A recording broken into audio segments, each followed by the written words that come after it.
What's up, everyone? Episode 219. Today we are going to be talking about the best of 2023 so far. It's been 6 months already, so half point of the year. Yeah, let's get started.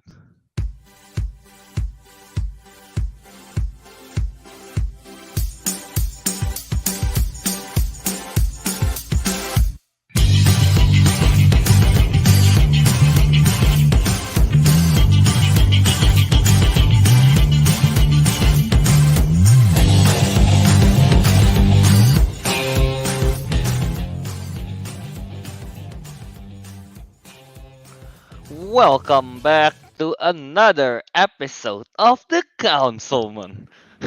This will be the 219th episode. Uh, yeah, today we got Kelvin and no Ariq. No, Teguh, but we do have a guest today. A returning guest. We have Albert. Oh, Oh, yeah. oh, hello, I'm back. Returning guest, huh? I've been demoted. Yeah, Now you as have a been returning demoted to a guest. guest now. Ooh. Yep. Uh, but yeah, I'm back. To the The councilman. city boy is back. Yeah, City boy. I heard there was a singing of "Don't Stop Believing" at one point or something like that. I think that did happen. Yeah. I think Mr. Boobo or Naruto the man screwed up. I forgot. Oh, the live chat, lovely as always. But yeah, I'm back to join Calvin on the show. He's been carrying it this past couple of weeks. Last week on his own. But yeah, should be back for good. I was on short vacation. As you all know, I was moving for some time there earlier in May, June.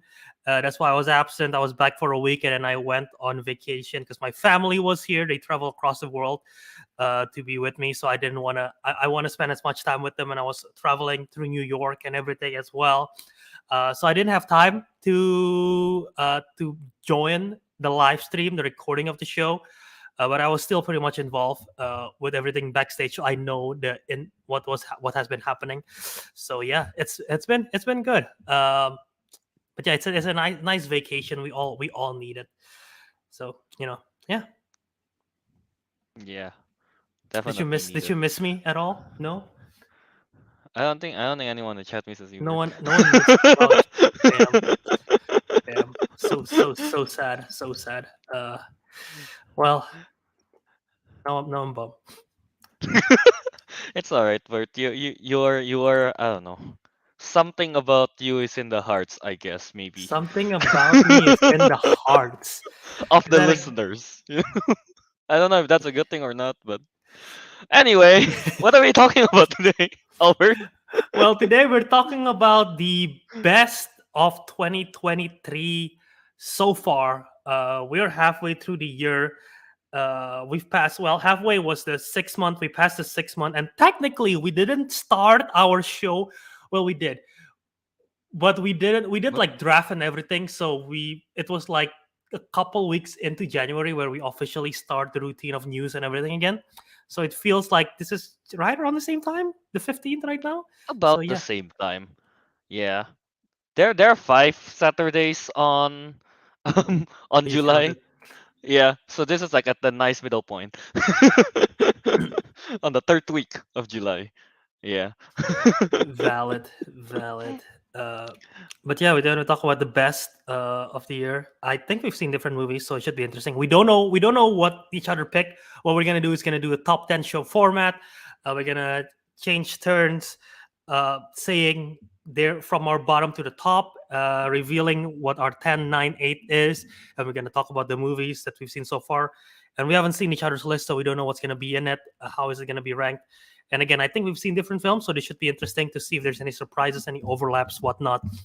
And at the very end, we'll talk about the worst that we've seen this year, as well as any TV shows and whatnot. So yeah, Just that note should be. that me and Albert, we haven't watched a lot of TV shows or at all.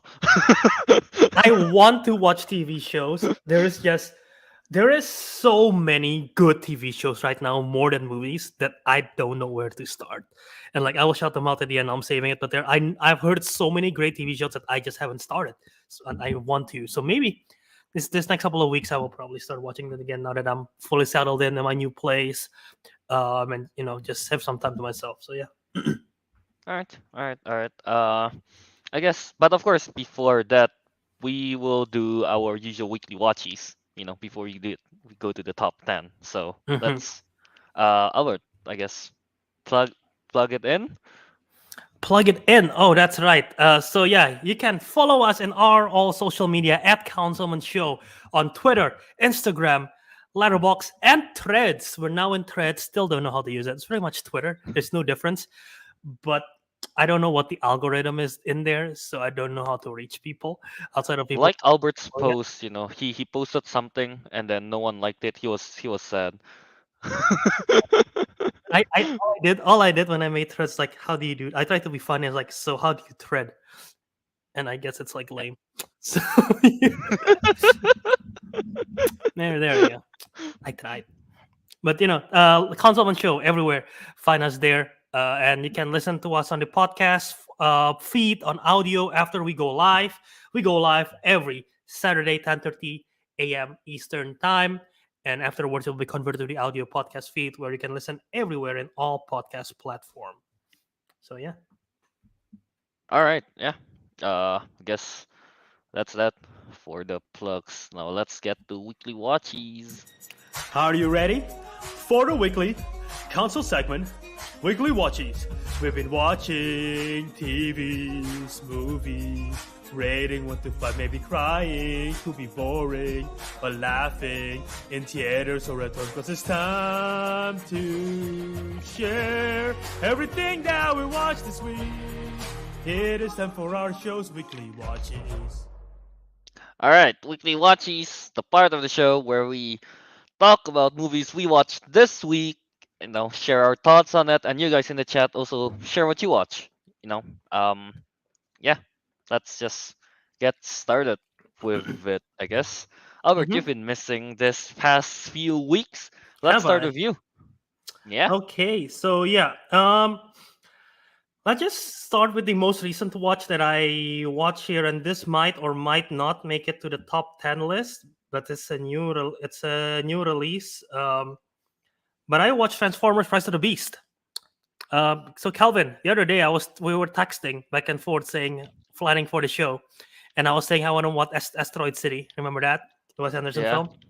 I decided to watch Rise of the Beast instead because my brain was like, all right, let's watch Rise of the Beast and then let's watch Asteroid City back to back. It will be a fun double feature. Start with a not so good one and go with a better one, hopefully. The thing is, I haven't made the thumbnail at that point, nor have I made my list for top 10. So I took some time in between to work on it. And Okay. it ended up being very late, so I didn't watch Asteroid City. So my plan to do double feature failed.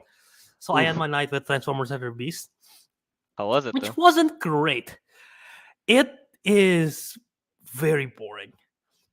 It's not it's not criminally awful like some of the later Michael Bay films like The Last Night and Age of Extinction, but it's just very boring.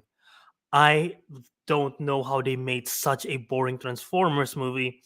Um the action was middling. It wasn't great. The story was bad. Um Anthony Ramos, who plays the lead in this one, he's you might know him from Hamilton or In the Heights. He's okay. I don't hate him. He can be a little annoying sometimes, but I don't hate him. You know which character I kind of find annoying in this film? Optimus Prime. Optimus Prime is Really? such a douche in this film.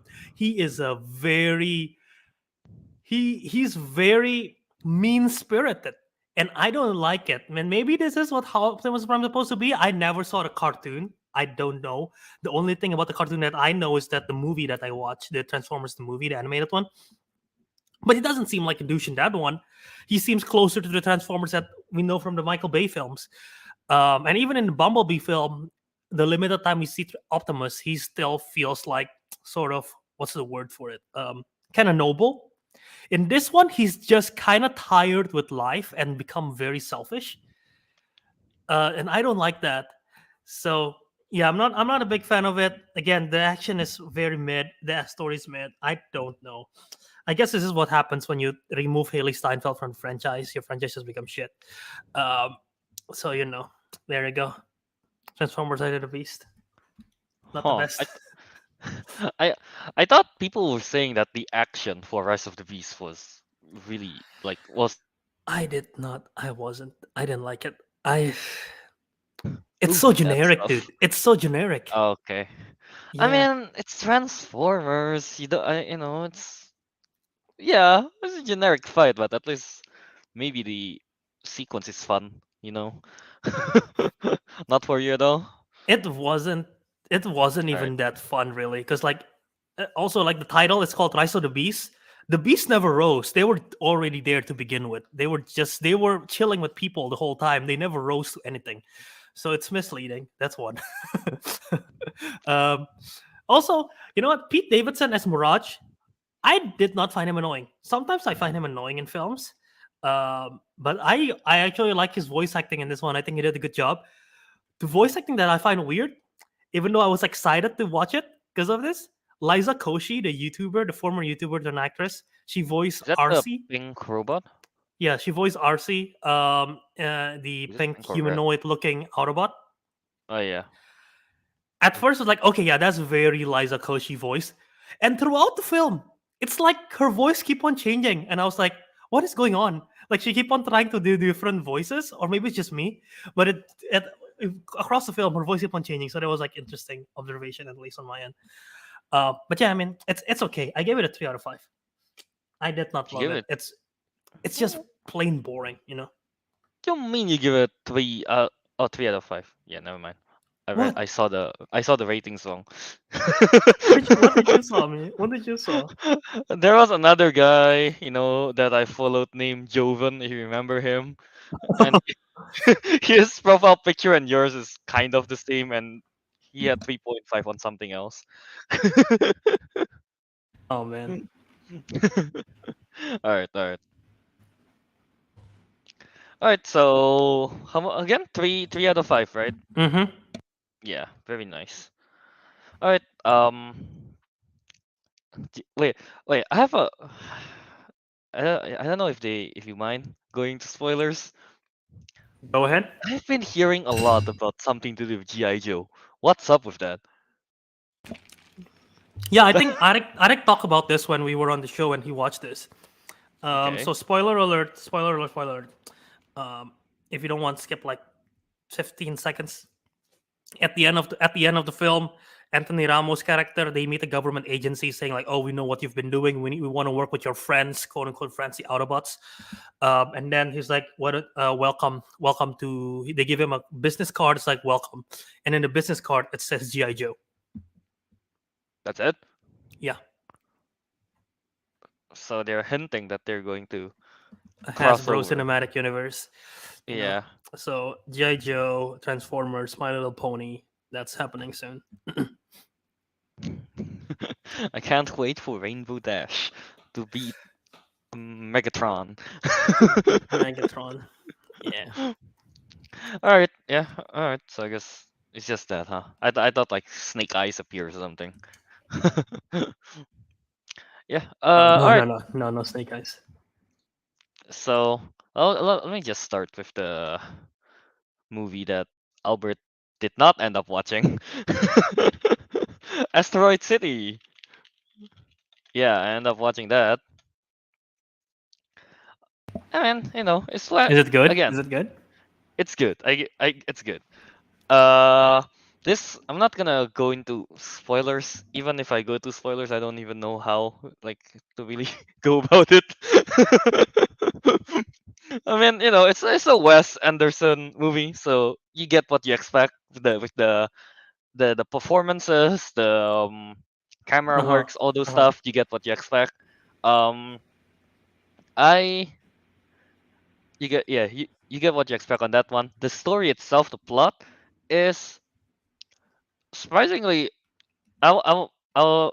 it's about processing grief. It seems like Yeah, Okay. which kind of like caught me by surprise because I don't know, I wasn't expecting that to be a, a Wes Anderson type movie kind of deal, but still though. Yeah, honestly, as I was watching it, at some point I did get a bit confused because Asteroid City is a play kind of deal. So there's Within the so we are movie. following yeah. Okay. So we are following a play called Asteroid City that's within in the movie, and at some point, sometimes like after they kind of like what you call that separated by acts, like act Okay. 1, act 2 Mhm. kind of deal, and Mhm. in between they jump back to reality talking about the writer of the show and about his like a bit of his life, I guess. But that part is like it's not too long, but yeah, still I get kind of confused at that because because when they go into real life, the actor that's in the the characters that's in real life and in the play, I guess they're the same kind of deal, right? And so their emotions kind of connects with the character that they play and the one in real life, and I don't know. At some point, I get a bit confused. The ending was a bit cryptic, but overall though, I think it's fun movie. There are some parts of it are kinda no. I was gonna say heavy, but it's not that heavy. I think mildly heavy. Yeah, Interesting. but then they balance it out with a nice like humor here and there. But Yeah, Wes yeah, Anderson it style. works. Yeah, yeah. Yeah, Wes Anderson style type of deal. So honestly, it works. I agree with Pretzel movies. Asteroid City is definitely better than French Dispatch. Yeah. Uh, Okay. Excited it's to definitely watch it. better than French Dispatch, which is I mean French Dispatch is not that good, It's honestly. mixed. A lot of people don't It's like it. A mixed. lot of people really liked it. I was the one that I think it was one of his weaker works within Wes It's one Anderson. of So his yeah. weaker. I agree. Yeah.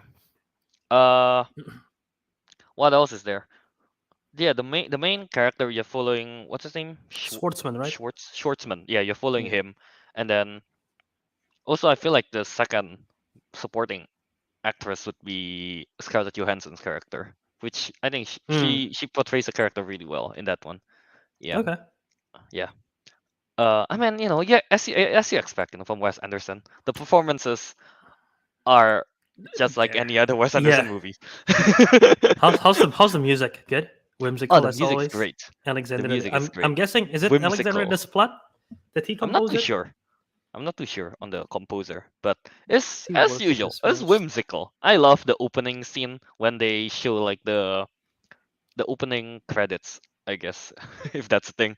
When they show like the name of the actors and stuff. Oh, okay. It's just cute. The song is cute, and then they're following kind of like kinda stop motion train, I guess, along to go to Asteroid City, which is kind of cute. Yeah. Every Hmm. time they're in Asteroid City, I just love the colors. It's so vibrant. Uh, yeah, it's just so vibrant and like yeah, it's just so vibrant. I just really like that. The colors, the and how they frame everything. Yeah. Gotcha. Um. Yeah. And it seems like a bit of out of context jokes here. It seems like Oppenheimer was next door when they're filming. I saw the clip. I saw the meme going around. I saw the meme going around where there's explosion, Yeah. right, and everything. Yeah, yeah. That's gonna be the Barbie and Oppenheimer next week when it's happening. People Yeah. people watching Barbie It's and just then it's just it's just one city off from Asteroid City where yeah, yeah, Oppenheimer yeah. is happening. Dude, can we Barbenheimer we have one more week till One more Barbenheimer, week man. It's for I Oppenheimer. I wanted to get a shirt, but at this point it's too late to buy a shirt online to get it delivered before the day off. But there's like so Mm. many good shirt design of like Barbenheimer. I survived Barbenheimer only in cinemas July 21st. Blah, blah, blah. There's like so many great shirts that I want to get, but I didn't have time. Um, but yeah, Yeah. I'm so excited for it. Overall though, Asteroid City, I'm gonna give it a 4 out of 5. Yeah. Okay, nice. Yeah. Yeah. Very Uh, nice score. By the way, I checked. It is Alexandre Desplat who composed it as much as his previous other work. It's interesting. This is 74% on Rotten Tomatoes, and I've never trust Google ratings because apparently there's Google ratings. Do you know that for movies? The Google Hmm. ratings for this movie is 2 out of 5, and I'm like, what the fuck? The highest rating is a 1 stars, and I feel like this might be just spam or something because that doesn't sound right at all. So yeah, I feel like Wes Anderson movies and Wes Anderson in general, I guess. Like, I feel like a lot of the general what is the public letterbox? does is not really into his kind of movies. I mean, it's not really the action type or anything either, right? It's not really romance either. So what is it? What Yeah, is the genre that's listed in this? Comedy, romance, sci-fi.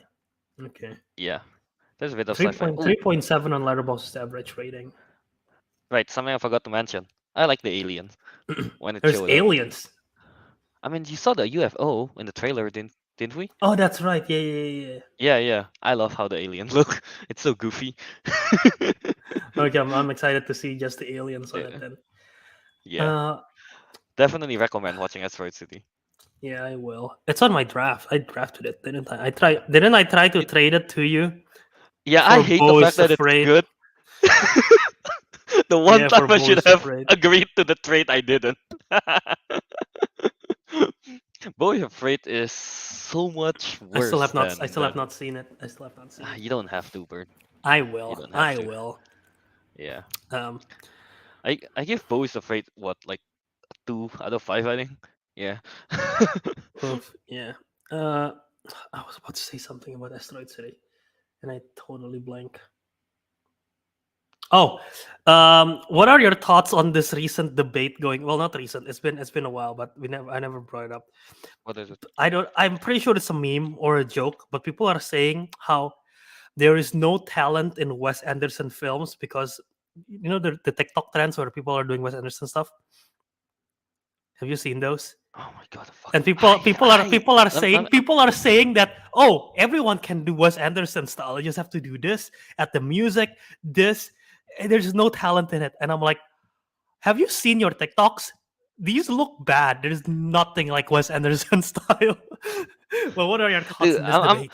I'm Is gonna Wes go on. Anderson talentless or is he I'm not? gonna go on a rant here about that thing. Like, okay, first of all, regarding what you said, no, he's not talentless. All right, people Okay. are just in over their heads thinking, oh yeah, I can do the same thing. Like, bro, if that's the case, like, I can be Michael Bay. I can 360 shot someone around and add music to make it epic, but that doesn't make me a director, right? Yeah.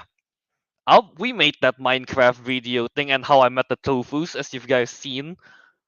We are not. those are masterpieces, and we are not, Mhm. directors. Yeah. But what annoys me the most about this Wes Anderson TikTok trends, all right? It's at the first on the first week, it's like, it's fun. Oh yeah, hahaha, it's kind of cute, and then people starts getting into the trend, and oh my goodness, like 90% of people that do this trend do not know or understand what Wes Wes Anderson Anderson. style is. They just do whatever the frick they want, and add that music in there. I'm like, oh my god, stop, please. Yeah, And then yeah. the businesses start getting into it, to follow the trend, and oh, it's not even close, buddy. It's not. It's bad. It's bad. That whole trend really pisses me off. Yeah. Like don't get me wrong. Some of them are actually good. I like some of Just them, some but of them are good. most of them are pretty much all they did is add the music and they change the filter. I don't know if it's sepia tone or something to match the Wes Yeah. Anderson filter, and that's it. Yeah. No, it's like not even symmetrical. Not even yeah. It's like ugh, That's what I meant, right? yeah, They're not even trying to make it symmetrical. They're not yeah, trying to do the whole, like, if they pan something, how Wes Anderson always does it in like 90 yeah, yeah, yeah, degrees. yeah, yeah, yeah. Yeah, they don't even do that. So I'm like, I'm sure that people that do those trend wrong, they either They don't know. they don't know who Wes Anderson is. Yeah. Hmm. I am sure of that. Pretty much. Yeah.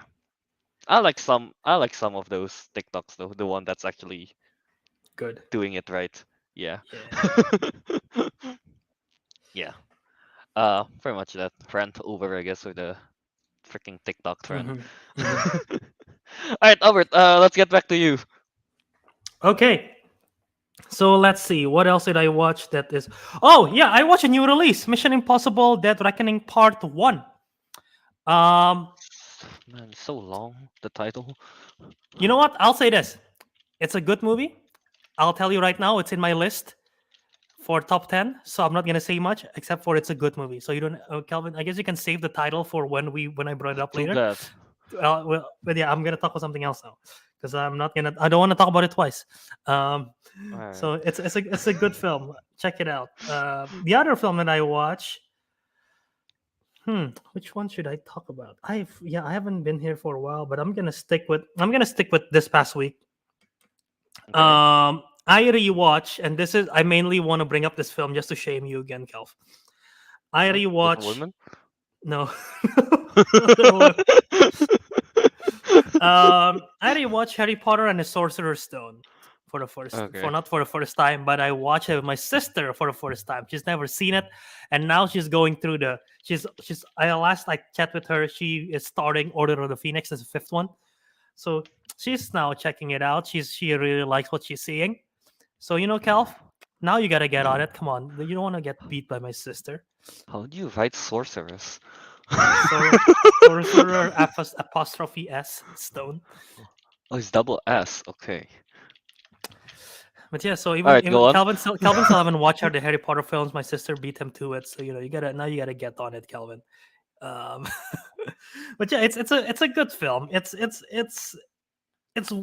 it's Harry Potter. It's Harry Potter and the Philosopher's Stone, Sorcerer's Stone. What do you want me to say? It's I my fa- I It's so much fun to watch. Just the joy of this film. But my favorite thing, really, and I've done this twice. First with second time around again, this with my sister, watching her watch it for the first time, something that I love. I did it with my roommate in college once, Kenneth. I watched through all the Harry Potter series with him. And I wish I get the chance to watch all the Harry Potter series with my sister, but I mean she's back in Australia now, so she's gonna watch it on her own. But I really love introducing this series more than anything else, more than the MCU, more than anything else. We're introducing this series to someone new because you grow up with the characters and the world building. It's so immersive. It's just so much fun to see them like fall in love with it and like, oh wow, learning all the mysteries, the darkness, the whimsical, the fantastical nature. So that's again, I've done this twice. That's one of my favorite feelings in the world, just introducing and watching it with someone for the first time. So yeah, I recommend if you know someone who haven't seen Harry Potter, watch it with them. Maybe they'll like it, and it will. At least to me, it brings me joy. So there you go. Is this your favorite Harry Potter movie? No, it's not. It's not my No. favorite. It's somewhere in the middle. Oh, okay. My favorite is Prisoner of Azkaban, and then Deathly Hallows Part Two. So yeah. All right, all right. I mean, it's too long. So when are Like, when are you gonna watch? When are you gonna watch it? I don't know, man. I don't know. Harry Potter. I don't know. Just the whole idea of it has never really hooked me. Maybe I just need to give it a chance, but I'm too lazy. There are like 8 movies, right? There are There eight is movies, eight right? movies. There is eight movies. Yeah. Yeah, yeah, yeah, yeah, yeah. So, well, one day. Because the thing is, once I start a franchise, I kind of want to watch it, all of them in like quickly as possible or something like that. Then you should. It's a good series to watch. Yeah, but the thing is, I need to think that I have the time, like to watch all those 8 movies. Just do it. Just do it. Just pull the bandage off and No. do. You did it for Hellraiser, for God's sake. Yeah, but that's a different thing. How? What is more? I'm pretty sure the runtime adds up more. No, no, no, no. As in, like, Hellraiser is so bad that I can just play it on my phone while I do something else, kind of deal, and just watch it like, oh, okay, okay, that's pretty bad. That's Harry okay. Potter, I can't do that, right? That's what I meant, Albert. Okay, okay. Yeah, yeah. Uh, Uh, ah, why don't you watch it with Kelvin? I mean, I'm down. I don't think he is. Uh, well, maybe one day. Everyone really wants me to watch Harry Potter, don't they? But guess what? I don't. And you know what I watch instead? This whole week? what? People watching Asteroid City, right? I decided to watch the whole Insidious franchise Oh, okay. For for the Red the, Door, the red right? door. Yeah. Yeah, this time I watched them in chronological order. So, starting from Insidious Chapter 3, Insidious the Last Key, and then Insidious, and then Insidious Oh, Chapter 2. they're Yeah. prequels. I never realized they're prequels. I've One never and seen it. only Chapter 3 and Last Key are prequels. Yeah, let me just talk about Is it Lasky the quickly. fourth one or fifth one? Last Key is the fourth one. I always thought Yeah, Lasky was the fifth one for some reason. Okay, so one, two, three, Lasky, and then Red Door. Okay. yeah. So, honestly, this whole franchise is pretty mid. They're not that good. Starting from Insidious Chapter 3, alright. Uh, it's just an alright movie. This is the first time when Elise and the two boys, Specs and Tucker, this is the first time they team up together. So that's the origin of this trio. Okay. Yeah, Okay. it's starting from Insidious Chapter 3, where they want to beat. I'm just gonna go full spoilers, by the way, on until Insidious Chapter 2. The Red Door. I'll think about it. Okay. Yeah. So honestly, it's just that they beat the man who can't breathe. I think that's the name of the ghost. Pretty okay. The man who can't breathe. Yeah, that's the name of the ghost. It's not the best name, honestly. It's just an old man, right? In I think if I'm remembering it correctly, he is in a like hospital gown, where you can see the ass kind of deal. Yeah, and then he has one of those respiration thing, that you put on a patient, and that's his Yeah. Yeah. weakness if you pull it out. Okay. And he wants to take over a body, as usual. Yeah, that one is just okay. I give it a 2 out of 5. Yeah, it's not the best. One thing uh, that made me laugh when watching this is that the girl, I forgot the name. Let me check her name. The girl Stephanie Scott. Yeah, she played Quinn Brenner. So in this movie, she wore a cast at one point because she got hit by a car, right? And when the ghost, the man who can breathe, possess her, right? The demon wanted to break the cast off, and he kicks the cast onto like the side of the bed. I can't tell you. I've worn casts before when I It broke my left arm way back doesn't work. then. Doesn't work like that. It's not that it doesn't work like that. It can break if you hit it hard enough, but Uh-huh. the sound it made, Uh, that is not the sound of a cast hitting a hardwood would be like, because I've accidentally hit the cast on something when I was younger, obviously. okay. Like the sound that it made in the movie is one of those hollow like PVC tube kind of deal, and then Yeah. like yeah, that's kind of white. So when you hit it, there's like the sound of like tung tung tung. Okay. Okay. Go on. Okay, that's the sound it made in this movie. When it cracked, the sound when it No, cracked is like, no, when "Oop." when she's kicking the cast onto the bed frame, that's the Oh. sound it made. I'm like, Oh. that's not the sound. That's not the sound it should be, which kind of made me laugh. And that's supposed to be like a serious, scary scene. Oh. Yeah. So yeah, not the best sound effect on that one. But anyway, that's it. In chapter 3, the important part is the trio. It's is together now. Elise, Tucker, and Specs. And then Insidious Lasky, that's the fourth movie. We are what you call that? Exploring the history of Elise. Yeah, with her family, how the house is haunted, how her dad is, everything like that. This one is okay. I kind of like the design of the demon with the one of the, what is the name? Key fingers. He got the key fingers, I guess. It's pretty neat, I guess, the design, but he doesn't really do much, so I don't.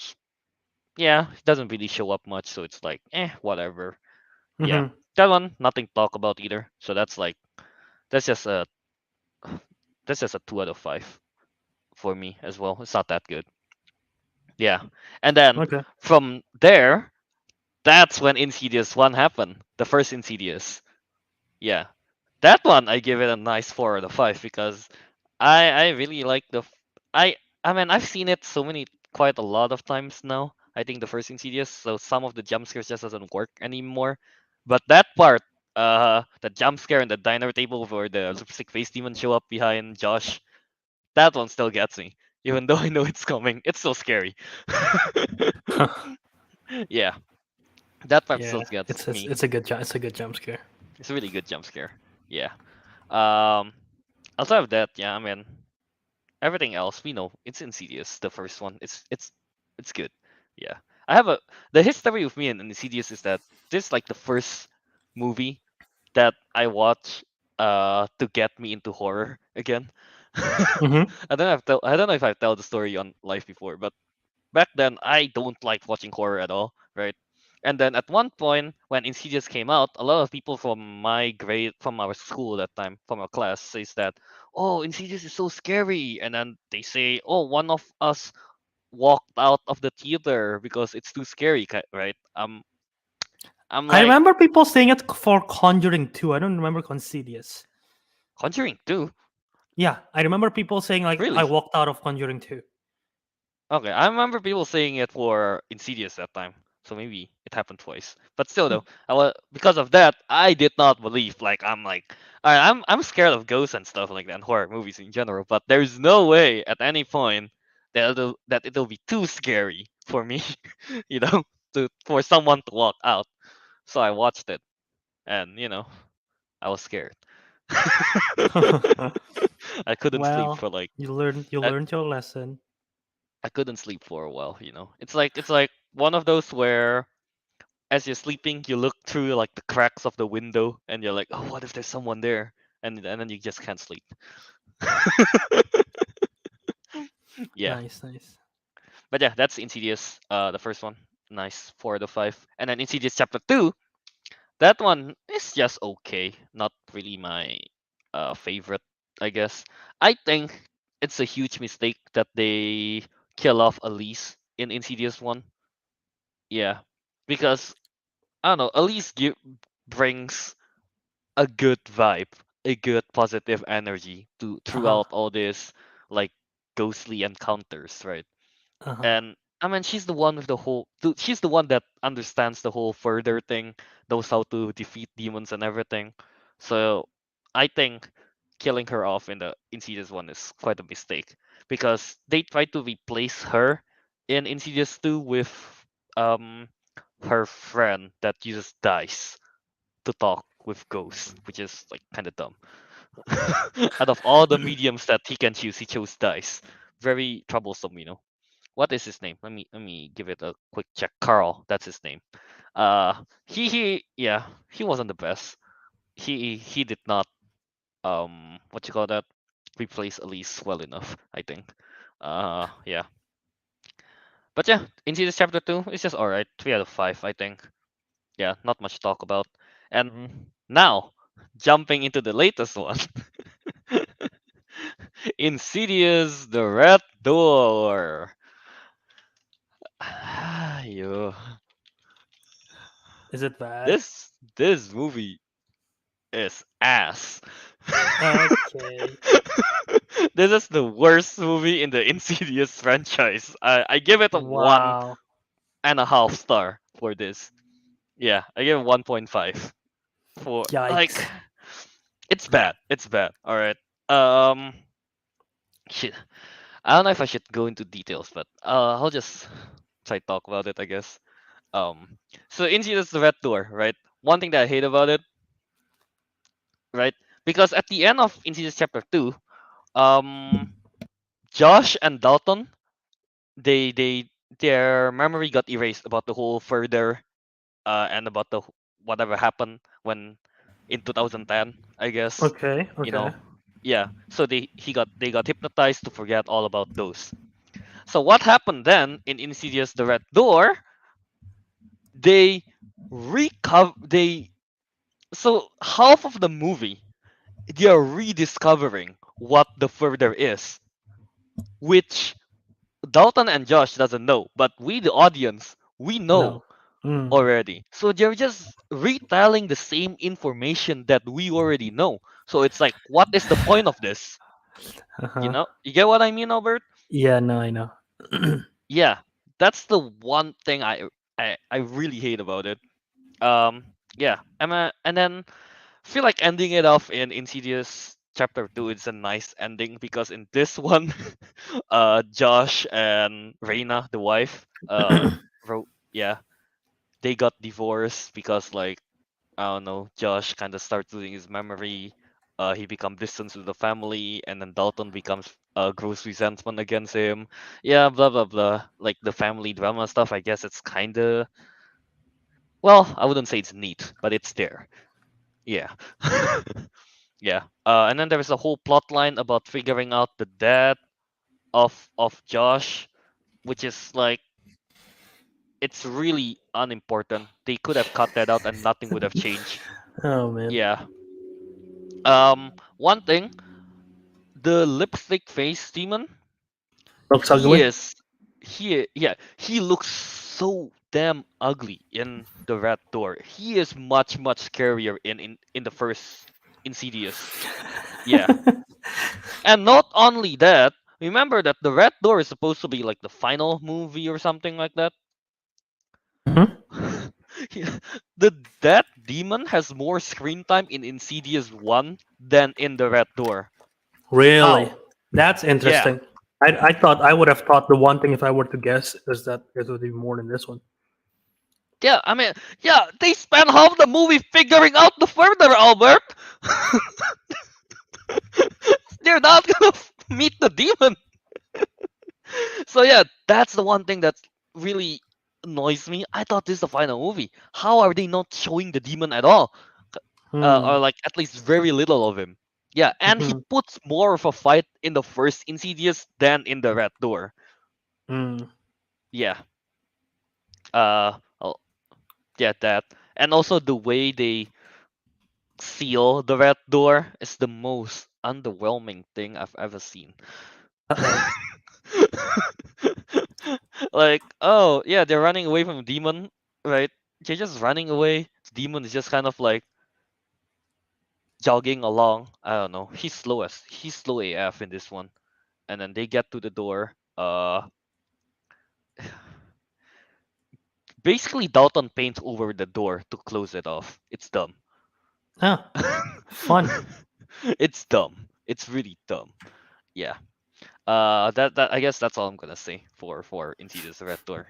There are more things I hate about it, but the main issue are those. Yeah. Uh, so yeah, I give it a 1.5 on that one. Yeah. All right. That's Insidious Red Door, I guess. Yeah. All right. Okay. I Okay. guess that's that for weekly watches. Or you want to do you have quick round I you want don't. to I don't say? have anything else for weekly watchies. I just want to do something quite fun here before we go to our main segment. People are asking where have I been? Yes, I was in New York. And then Naruto Demand says photos or it never happened. Um, and I just thought of something that could be quite fun, and this would be interesting. It will be more fun when there is more people, but with I think it should be still work with you, Calvin. So instead of Okay. showing you photos, because some of the photos that I took of the stuff itself wasn't great, but I want to show you locations of places that I visit in New York, and I want to see if you can name a movie. Oh, what was that? Whoopsies. Okay. I will show you locations. So this is only for the video watchers. If you want to go over to the video, I'm going to show you locations, and I want to see if Calvin can try to pinpoint a movie, and I'm going to give hints that take place in this location that I went to. When Harry met Sally. So let's start with this one. Let's start with this one. And I'll start off by saying I'll give you one of the clue. Uh, an MCU movie. There's an MCU movie that takes place in this. Am I screen sharing? Yeah, you are screen sharing. There is an MCU movie that takes place in this park. The hell is This this? is the Washington Square Park. Oh, is that that time when Doctor Strange and Spider-Man met in Infinity War? When they're fighting, the Hulk is fighting with that one arm dude. Yes, yeah. It's that scene. It's well, Iron Man, Doctor Oh, Strange. Yeah. That sequence yeah. basically where uh Wong cut off Call Obsidian's hand, and then Hulk cannot change. I'm pretty sure Hulk cannot transform somewhere around here, and then like Spider Man capture Call Obsidian's like big hammer thingy in front of Iron Man somewhere here because they have the whole sequence here. But yeah, this is Washington Square Park. So nice. All right, Okay. all right. I recognize this from that arc thing. Yeah. I don't know whatever that is. Yeah. All right. So this is where is it? This is not the right This is spot. shawarma place. No, this is not the Sora place. uh, There is a very iconic. There we go. There's a very iconic New York City building. I don't know whether there is scaffolding in there. Well, there was a bit of scaffolding when I was there too, but there is this iconic building. Do you know what action film franchise have one of Continental. its? Yeah, there you go. The Continental, John Wick. Yeah. They're set in the Flatiron building. Yeah. Um, So I'm surprised I know this one. I guess it's the shape of the building. okay, Yeah. this one. There is a very iconic scene in this restaurant. What restaurant is that? Can't even It's see. called Cat's Delicatessen. You can see in the left side there. No, I'm not going to show the food. I'm just going to show the location. There's a very iconic scene that takes place here. There is two movies that I can think of that takes place here. Oh god damn! I thought it was Lin Manuel in that picture. That Go guy down with the here. white T-shirt. Yeah. That is not Lin Manuel Miranda. But do you know what this is? Oh. You mentioned it earlier. When Harry met Sally, I guess. When Harry met Sally, there's this sign actually right here that says, "This is Oh, where neat. this is where Sally. This is what was the sign exactly saying? It's like Boo, this is Albert. where I have a picture of the sign. Let me just see if I can find it. All right. This is But where there's like Sally when met Harry. Harry. No. It's like saying like this is where she had it or something. It's like I'll have what she's having. Um, where is it? If I can find the picture, give me 1 second. Okay. Um, the picture says I can't read it. where Harry met Sally. Hope you have what she said. What she had. Enjoy. Basically. What does she have? Did you remember the scene What? where No, I don't. she had the fake orgasm? She had the fake Oh, orgasm. that's in this. Yes, Okay. that's in that scene. So yeah, that's iconic for that. And also this film is also in Enchanted. If you've seen Enchanted, they eat there at one point. So Okay. yeah. Okay. Uh, but yeah, one thing I want to I still remember the New York City episode, man, where the one thing that I want to bring attention to is that you guys mentioned how when Harry met Sally, there is no iconic New York City landmarks, Man, I don't know New which York, man. is which I don't blame you. I don't blame you. But the interesting thing is that a lot of New York City, a lot of films set in New York takes place in iconic New York City landmarks. Harry Met Sally did the opposite, where a lot of New York City landmarks become iconic because of that movie, including Cat's Delicatessen, including several Ah, other parks where people are like, oh, this is the park where Harry and Sally was walking. I was like, you kidding? So yeah, it's like iconic because of that. Um, I see.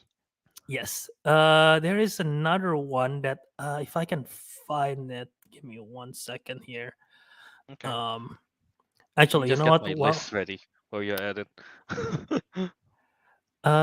while I cannot show this picture because this picture have a picture of the movie. Uh, Oh no. Okay. So um, this did you go to all this location when you're there? I When you're yes, in New York? I went through all these location. Yeah. All right. Um, Is it because you want to be like, oh, there's the part where they did this in the movie? Is that the whole motivation Washington of it? Washington Square Park was definitely that was the motivation for Washington Square Ah, Park. okay. Yes. Not cat's delicacy. That's you don't want to orgasm there, fake orgasm Uh, there. Katselicasen is just really, it's good. I've been there before. It's really good. The Hmm. pastrami sandwich incredible. My dad loves it. And yeah, I mean, uh, it's good food and it's iconic. So we went there again. Okay, so this is not the actual location because there are lots of these chains. Joe's Pizza is all over New York, Yeah. but this is the one that I go to. Do you know what comic book movie features this Joe's Pizza? Oh man, if it's New York comic book movies, probably Spider-Man. Which one? Sam Raimi's one. I'm guessing the second Spider-Man. Spider-Man 2. Ding ding ding! You are right. It is where it's Yeah, like there you the opening sequence where it's like 28 minute or less Joe's Pizza, and then yeah he got fired and everything. go. Joe So got a question there. Is one of them TMNT manhole? I did not find that. I'm sorry, Joe. I did not find that. Okay, I'm here's very the last disappointed, Albert. here's the last one. Iconic. This is in Central Park. There is that iconic fountain. There are so many films set here. Smurf! That wasn't the one I was thinking of. But you know, I'll give you. Okay, let's do several here. There is an iconic MCU scene that takes place here. Do you know which film? On your left? No, that's in Washington No. D.C. Oh, that's in Washington. What takes place in Central Park? In the Particularly MCU? in this sequence, they were like, it's over here, right around here. It's in the ending of a Uh, movie. Is it Ant? No, not Ant-Man. I was thinking of the one with Anakana. No, it's not. They take place in San Francisco. Is it what Naruto the man says? Avengers? Yes, it is Avengers. It's the ending sequence Ah, in okay. Avengers where um, they transport Loki back to Asgard. They all Oh, gather okay, around okay. here. Yeah, it's around here. Um, and yeah, I mean, if you've seen the film Sleeping with not Sleeping with Other People, Friends with Benefits, starring Mila Kunis and Justin Timberlake. There is an iconic sequence in this fountain staircase area, and also, I mean, Enchanted. There's a whole musical number in this whole park. So yeah, it's iconic there. So yeah, Okay, those are okay, just some okay. places that I visit, and I also walk past Very Empire nice. State Building, but it's a little underwhelming to be honest. Empire State Building, that's where King I Kong thought you have climbs to in. go. I thought you have to go up. I didn't go up. So It's that's where expensive. you're doing it wrong. Oh, oh yeah, maybe that's why. you, But from the outside, it looks underwhelming. you have to, Albert. You gotta get the full Empire State It's so Building expensive, dude. experience. You gotta climb it like King Kong. Although I gotta say, for 4th of July, they did this thing where they light up the tower, blue, white, red, and it's pretty Hmm. cool. Do they always do that? I don't know. This is the first time I went 4th of July, so Okay. All right. yeah, Yeah, a little bit of story time there. Story slash trivia time with Albert's trivia vacation. time, game time. Yeah. Alright, anyway, now let's get into the main topic of this episode, which is the best and worst movies of 2023 so far. So yeah, let's just get started, I guess, with the top 10 movies of 2023. Yeah. Okay. Albert, you got your list ready? Let me get it up because I was using my phone for the pictures just now. Okay, I have the top 10 available. Alright, my okay. Let's put out a disclaimer. This is at half point of the year, so Mhm. probably the list would change as the year goes by. So don't be too surprised. Same, 100%. Yeah. There is so many films that I haven't seen. I haven't even seen all. I think Calvin has done a better job of like seeing all the films that's been out, because there is some films Yeah. that I missed, that I haven't seen. So yeah. Anyway, A- let's Actually, get to it. before we get into this, how many 2023 movies have you watched so far? How many 2023 movies have I watched? Unless I'm missing something, I've seen 23. Um, Megan was listed 2022 on Letterboxd. I was like, I don't know what, so that's why I was missed it, and then I added after the fact because it came like Yeah, 25, right? So yeah. some movies were like that in Letterbox. Like I So think unless they I'm have missing kind another of like one a as well. short release or something in Yeah, exactly. 2022. Yeah. So unless I'm missing something like that again, then I have seen 23 films for 2023. Okay. I've seen how many movies is this? 39 movies of Damn, 2023. 39. Yeah. All right. Anyway, yeah. So let's get started on this one. Starting from number 10, Albert. Why don't you go first? All right, for number 10, in my number 10 spot, I have Dungeons and Dragons: Honor Among Thieves. Oh. All right. All right. All right. I ha- Okay, so you don't have that movie in your list.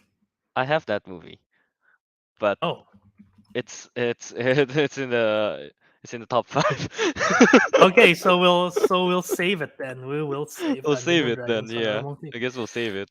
So why don't you go to your number 10? My number 10 is the 10th movie of a franchise.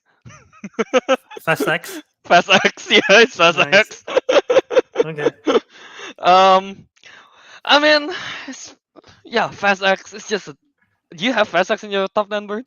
It barely made the cut as number 11. Oh, it's number 11. Or it's in the honorable mentions.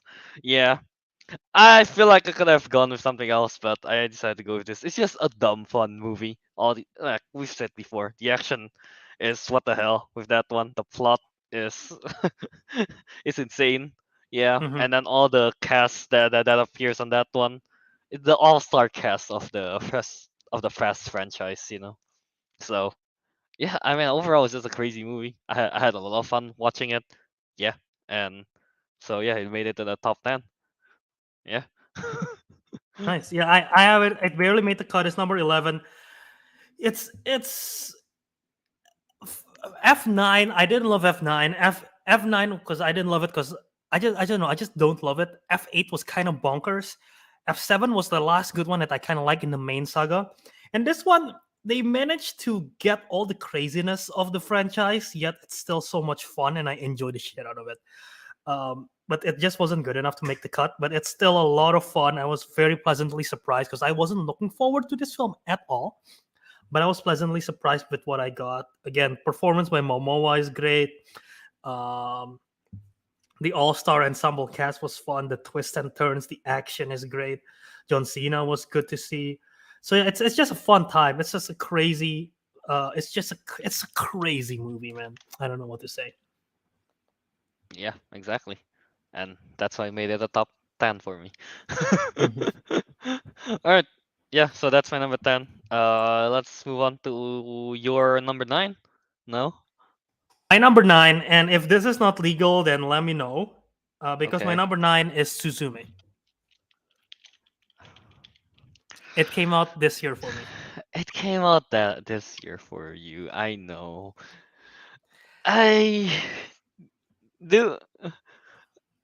Is this legal? I mean, it's technically for me it is. I mean, we had a reason why we don't put it in the draft because we know the That's true. ratings, but for rankings, I feel like they should be fine. Sure. You know what? For now, let's just allow it for now. Okay, so Suzume, yeah, I really like it. Makoto Shinkai's latest film, about Suzume, a girl who. How do you describe this film? She's a high schooler that met this mysterious young man, and then like the men have a mission to close portals to like the spirit world. Is that Yeah. right? And then she just got caught up in the whole mystery and the whole adventure of it. So it's very fantasy driven. It's very house moving castle esque, um, and it's very beautiful animation wise. I really liked it. Obviously, I I I think Your Name is a better movie. I need to rewatch Weathering with You because I don't know if I like it better than this one or not. But this one was a lot of fun. It has great music, great animation, um, and yeah, I did I watch. Yeah, I did watch this in English. I want to watch it in the Japanese dub, but I did watch it in English. Um, I think that's what happened. But yeah, it's really beautiful. I really liked it.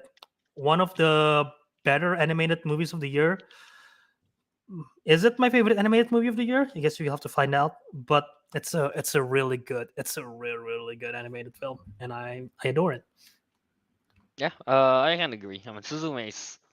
I didn't have it on my list because that's last year, but Yeah, yeah, yeah. yeah. But if I were to put Suzume in, Fast X probably wouldn't be there. Oh, okay. Yeah, but overall, yeah, Suzume is just a lot of fun.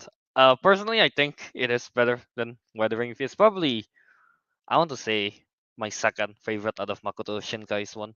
Yeah, Your Name is definitely still number one. I think Suzume is still number two for me. Yeah. Okay. I gotta Uh, see. I gotta see his works prior to Your Name because I haven't seen any of his work before Your Name. yeah, me neither. Yeah. I mean, Yeah. they weren't internationally released. I feel like. Oh wow. Okay. Yeah, I think at least I'm not too sure. Yeah, Hmm. yeah.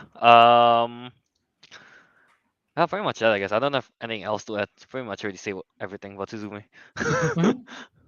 Yeah. All right. I guess I'll move on to my number nine, which is a Florence Pugh movie. A Good Person.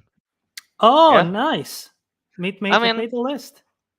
it made the list. Yeah. I think A Good Person. I mean, the performance in A Good Person is just really good, right? Florence Pugh and Morgan Freeman. And yeah, the whole idea of dealing with grief, and this one is definitely a lot more heavy than in Asteroid City. Yeah, but just the whole the processing of dealing with grief, and then the whole performance, the writing on A Good Person. I think everything is done really well in this movie. Yeah, I'm just probably the reason why it's not too high for me is, I'm not. This is not really the type of movie that I seek out, I guess. Yeah. So, what is this movie Yeah. about again? Florence Pugh's She's just being a good character, person. Is that really? Is just a plot? she Just trying to wants to be be a good, good person.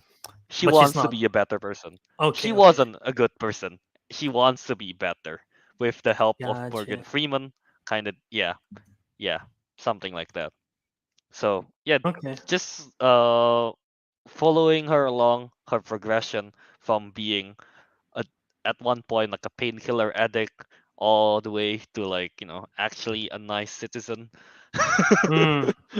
Yeah, it's quite the sad and heartwarming story a little bit, I guess. Yeah, yeah, pretty much that, I guess. That's what I have for my number nine. All right, how about you, Albert? What's your number eight now? Okay, my number eight. It's a sequel in the series. It's the fifth film in the Scream franchise. Not fifth, six, six. Yes, Oh, sixth all film in right. the Scream franchise. It's Scream Six, or artistically, it's just Scream. It just spells out Scream again, but Scream Six. Um, I really like this film.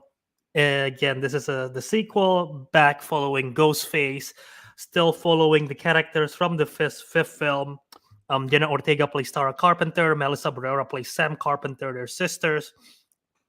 After the events of the fifth film, they travel from Woodsboro to New York, where they're doing school and everything like that. They're working, they're in school with various new characters, new friends, also returning characters and friends from the previous movie. And yeah, Ghostface decides to go to New York. And I mean, Just like Albert. with like just like me, we did that. Yeah, now that reminds me, we did that episode.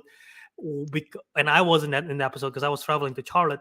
But yeah, we did the New York episode because in honor of Scream. But yeah, it's like it's an interesting concept, right? Like, what if the mass killer follows you to the biggest city on earth, and just the paranoia of like it could be anywhere because it's so crowded.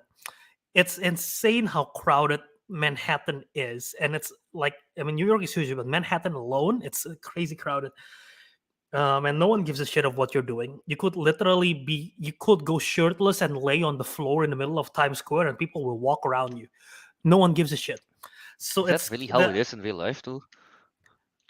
there is so many there's a lot of homeless people. There's a lot of homeless people in New York, Oh, okay. and there are a lot of weird people in New York, and no one gives a shit, man. Everyone's doing their own thing. Everyone there are either tourists or people who actually live there and work there. People who live there and work there couldn't care less. They see this every day. People who are tourists are probably too afraid to interact, so they will just go around. Um, so it's like it's so crowded and so many things going on at the same time. So yeah, just the idea of it, the concept was fantastic, and I think the execution was also great. With the plot reveal and the twist, I always like a good murder mystery, and that's something that Scream franchise always does well. Um, it's a murder mystery in a big city, still following characters that you love. It's not new characters; it's character returning characters, so you have attachment to them and everything like that. Uh, and what again, my favorite thing about the Scream franchise is that they're always reinventing themselves. The first movie is a meta commentary on the slasher horror genre. The second movie still an additional layer to it. Third movie even more meta. The fourth movie they that was in a time when horror movies are super gory, so they add on to that layer that they make it gory, and a commentary to that. The fifth movie that came out last year, still insane to me that it came out last year, was a commentary of people's rebooting everything, with the Halloween series rebooting, with everything doing a reboot, the same title, and that's what they did. And this one is the legacy sequel, is the Star Wars, the Last Jedi of all of it. It's the Jumanji, Welcome to the Jungle is the Blade Runner 2049. It's the legacy sequel, taking what was there, adding to a sequel to it, and making it a franchise. And that's what they did. And that's why I love the Scream franchise, because they always reinvent themselves with what is going on in the world in the scope of like film. So I'm curious to see what's next. And this one was a lot of fun. So that's why it's my number 8. All right. Scream 6 is something I need to get into the Scream franchise. Yeah. You will really like it. I know you do. I know. I have a feeling I would like it. Um, And you love because Jenna that Ortega, so something to look forward to. that's true. But I do want to watch starting from the very first Scream though. Yeah, Yeah, that's still the best one in my opinion. yeah. I don't think are I don't think the Scream are that connected, right? They just kind of have reference here and there to the previous movie.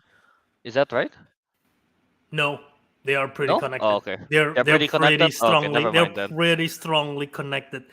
Again, because it's meta and they always Hmm. built upon everything that's been in there. All right, never mind. I was wrong then. Well, that means Yeah, I do have to watch from the first Scream. yeah.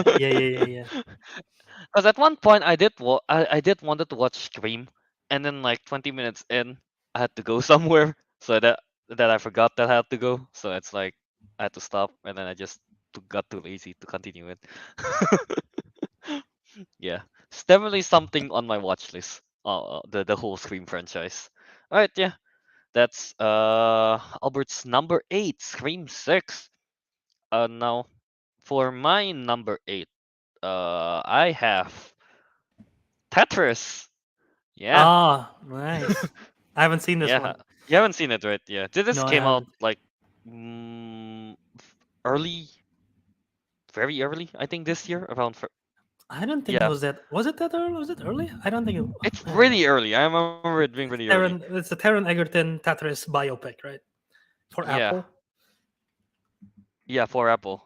Oh, they don't say the exact release date, yeah, in Letterbox. Never mind. I was gonna check that.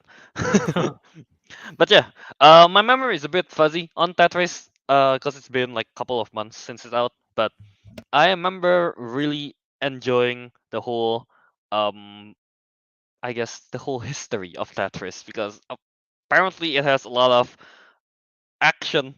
Kyle, kinda have a lot of action. There's car chases. Um, there are like espionage happening. Business espionage about who is lying here. All of those stuff. The drama between the legal on the drama of who owns Tetris, I guess, and them wanting to buy Tetris out of, because again, Tetris is made by a Russian dude, and Hmm. at that time, Russia and US is not exactly buddy buddy. Hmm. Yeah. So yeah, that whole drama between about acquiring Tetris is just a whole lot of fun, and then Taron Egerton is just he's a great actor, right? You know, he uh he did a great performance in this one. He's a lot of fun to watch. Yeah. Um, Pretty much that, I guess, for Tetris. Again, a bit fuzzy on the details because it's been a while since it's out. Yeah. I definitely recommend you guys to see it though, if you haven't yet. Yeah. I will check it out. I think it's in my watch list. All right. Yeah. Um, before we move on, there is one thing that I want to bring up before I forgot, because I don't think you've Mhm. seen this movie, but there has been a lot of interesting biopics that came out this year, including Tetris. There is a, did you know that there is a biopic called Flaming Hot about the creation of the Flaming Hot Cheetos? I did So not know that. I thought you were gonna mention that Blackberry. I was gonna mention Blackberry. That was one I was gonna mention because I heard that one is really good. You haven't seen that, have Really? you? Okay. I haven't seen it. I've Right. been wanting to. Yeah, I want to because I heard that one is really good and people are saying that that's the best biopic of the year so far. So I'm Damn. All interested to right. check it out. So, but yeah. All right. All right. Yeah. Mhm. So yeah, that's biopic for Tetris. That I don't. I'm gonna share this, but Tetris is the only game I have in my phone. You have It's a Tetris lot on of your fun. phone? I have Tetris in my phone, Albert. It's a lot of fun to play Tetris, alright, when you're just bored and waiting on someone. Because it's endless, man. It just keeps going, you know? Gotcha. Get your Okay. brains working with the shapes. Yeah. Alright, that's my number 8. Now, Albert, what is your number 7? All right, my number 7. This is another sequel. This is the third installment in the series. It is Creed 3. Mm. Creed 3 starring Michael B. Jordan and Jonathan Majors, Tessa Thompson, among many others.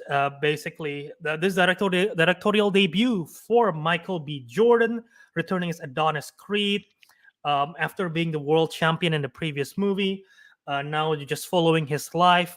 He have a kid. Well, he have a kid in the previous one, but his kid is growing up now. His daughter, so he's dealing with family life, family issues with his wife Tessa Thompson, who plays what is her name? What is her name? Bianca. So dealing with family life, juggling his professional boxing life with that, and then a mysterious person came into his life, returning to his life, a childhood friend of his, Damien, who had a very dark past with him, a childhood friend that, without going into too much to spoiler, but basically they had a falling out. They were good friends, but they had a falling out, and now he returned to his life, and he feels like that he owes him because of that falling out. So he gives him the opportunity.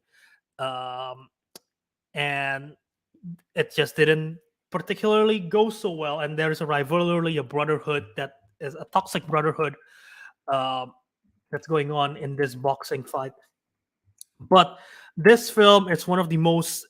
It's very emotional. I think the brotherhood aspect of it, because it's someone, the person that's fighting is a person that he cares for, that a person that is from his past that is very different from the other Creed films and Rocky films. So that's a very interesting dynamic. That it's like there's an emotional turmoil. It's both a mental and a physical fight at the very end. So I like that dynamic. I think Jonathan Majors was fantastic in this, probably his best performance of the year. Michael B. Jordan is fantastic as always. Tessa Thompson is great. I really like his direction in this one. I was worried again because he was doing a directorial debut if it's going to be good or not, but he did a fantastic job with it, with the story, with the writing, with the directing.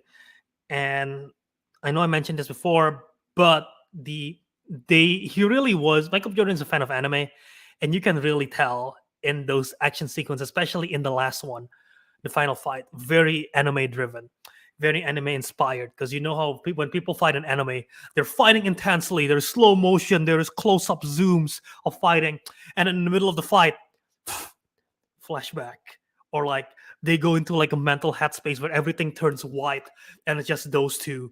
It's like all the it's like it's just a focus like them in a weird white space, like that they do that in anime, right? He literally does that in this fight. Their final fight is like, it's so cool because the crowd was going crazy, and then like suddenly they just mentally focus. Like it's the background turns to Kelvin background right now, like all pitch white, nothing, and then it's just those two in stage, like fighting, like emotional turmoil, like anime style, and it's awesome.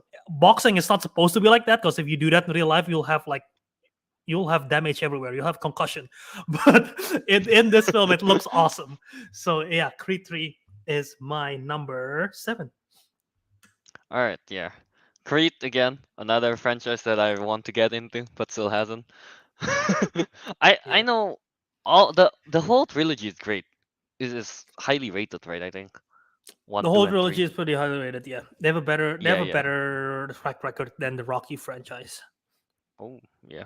Do I have to watch Rocky to fully get Creed trilogy? Uh, See, I watched the first Creed. I watched it without ever watching any of the Rocky movies, and it worked for me. And I mean, the first Creed movie become one of my favorite Creed movies of all, become one of my favorite movies of all time after I watched the Rocky series. But before mhm. watching the Rocky series, I still really really love the first one. So I think you can watch the first one without, even though the emotional impact won't be as strong. The Ah, second one you definitely need to watch at least Rocky 4, because the oh, character are returning characters from Rocky 4. And in order to watch Rocky 4, you got to watch Rocky 1, 2, 3. So it's sort of that. But Creed 3, you don't really need to watch the Rocky movies. You just need to watch Creed 1 and 2. all right, So yeah. all right.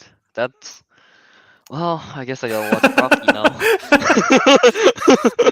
How many Rocky movies are there? Four? Five? No, there is 6 Rocky movies. Oh my God, that's a The lot.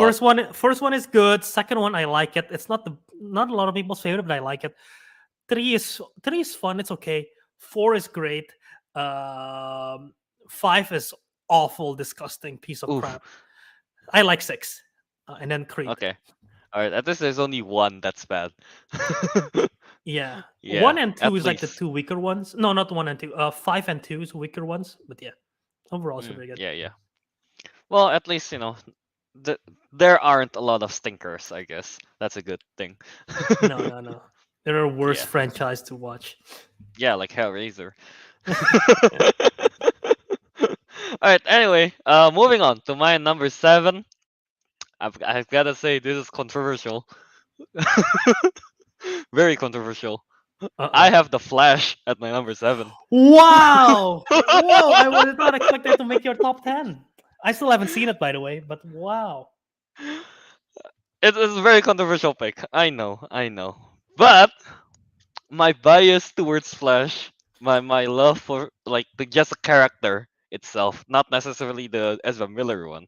I just really like the Flash. All right, and I think again that the Flash outside of the CGI that's very questionable. Outside of that, I think it's a pretty fun movie. Yeah, I think it's a pretty fun movie. The interaction between Barry, present, no, not present, like future Barry. Well, is it past or present? I don't know. Basically, the interaction between the two Barrys, they're fun, to follow. And then Michael Keaton is there. He's nice, even though some of his throwback lines is kind of out of place, but that's fine. It's I'm a fan. Okay, Service me. okay. Give me that fan service. Yeah. Yeah, that I don't mind. Supergirl, uh, in there, she, she's Sasha great. Cali. Yeah, Mhm. Sasha Kelly in there, she's great. Um, yeah, I mean the whole movie is just, I think, a lot of fun. It's not the worst as like some people have said. It's really not that bad. I think. Yeah, the actions are fun to follow. I like the effect when the only effect that I like is when Flash is running, which is again he still runs kind of in a goofy way. He's like swimming through it, I've but never heard anyone compare his running to swimming, but that is true. It's sort of like yeah, he's like swimming through it. But then again, it's like, well, I mean, you I wouldn't know how you would run, I I guess, wanna at I that wanna speed. I wanna see the behind the scenes of Ezra Miller just running, Without because the effects. I bet it looks stupid as hell. Yeah. Like, have you seen the like Grant Gustin Flash when he had the behind the scenes before they added the effects? He's I just don't there think I have. twirling his arm, making a Oh, tornado. twirling his arm one I have seen. Yeah, yeah. I've never Yeah, seen. I yeah. don't think I've seen him running. I don't think so.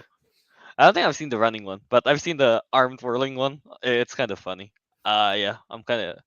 That'll be fun to You know, see our Miller without the in effects. retrospect, I think the best depiction of live action running that we've seen, at least for me, in theaters, in movies, Makari from Eternals. Her super speed is so cool compared to everything else. Now that I think Yeah, of it, like yeah. Makari's one I is agree. so awesome. The thing is, my defense for that, the Flash, the way the Flash works is his running is different because he has a Speed Force type of deal, right? Yeah, Well, Makari just kind of runs. So yeah. I don't know. That's my defense for the Flash with his goofy running. Yeah, I feel Okay. like the Speed Force is some sort of effect on that one. Yeah, but anyway, I think it's a controversial pick that the Flash is number 7. But yeah, I gotta I watch I this. I really I enjoyed the movie a lot. All right, yeah. Fair. I don't know if it's still playing in theaters. I missed it during its theatrical run because I didn't want to take my family to it because I heard mixed stuff and I didn't want to. If I had to go to a movie with my family, I want to watch, especially since they're limited time in here. I didn't want to bring them to a mid movie or a bad movie, so I didn't end up watching it. Um, but yeah, I gotta see it. I don't know if it's still in theaters. If not, then I'll have to wait for digital. So yeah. Yeah, I don't think it's in theaters anymore. It's been quite a while, I think. Yeah. Yeah, it's been a couple of weeks. There is the news recently that the film is coming out. I don't even know what that means. It's coming out in crypto or something. I'm so confused. Crypto. Wait, what? Not No, real, not not crypto, Max? not crypto, not crypto. The film, the Flash movie, is NFT. Oh yeah, that I have no. I thought we are done with The NFTs. Flash is going to be the first new release movie to debut on NFT blockchain. I did not watch the video nor read the full article, but that just sounds stupid as hell. That sounds stupid. Yeah. But anyway, So yeah. Albert, let's continue on with the list. To number 6. What do you Yes. have? My number 6 movie is Are You There, God? It's Me, Margaret. This is a coming of age movie. Kelvin have to type it down. Or you can just look it up. It's probably easier to copy paste if you look it up. Um, but yeah, Are You There, Okay, go God? on. It's Me, Margaret. The film directed by Kelly Fremont Craig. She also wrote this movie. This is the director and screenwriter for The Edge of 17, the 2016 coming of age movie starring Haley Steinfeld and Haley Lou Richardson.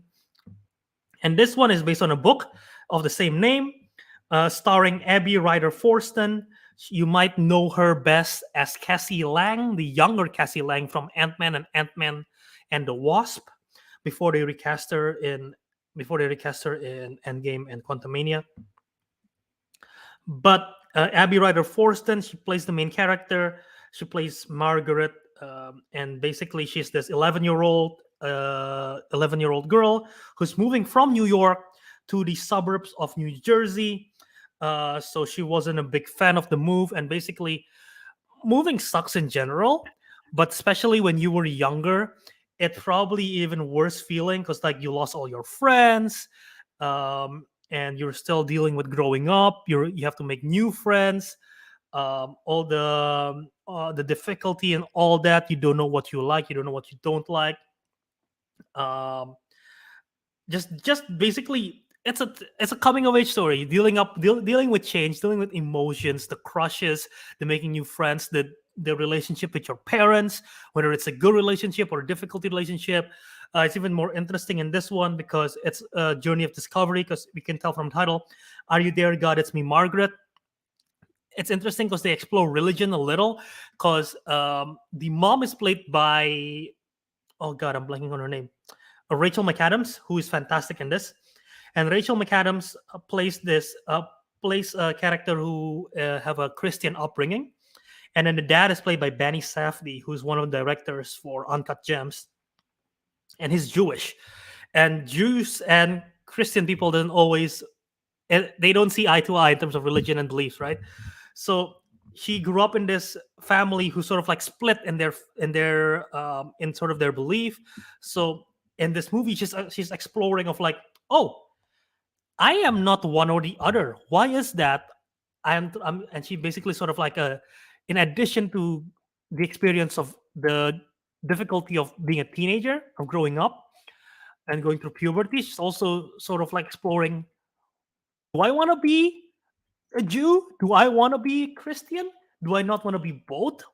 What do I want to be? So it's an interesting exploration there that they did, and I really like it. Again, very good coming of age story, very well written, very well directed.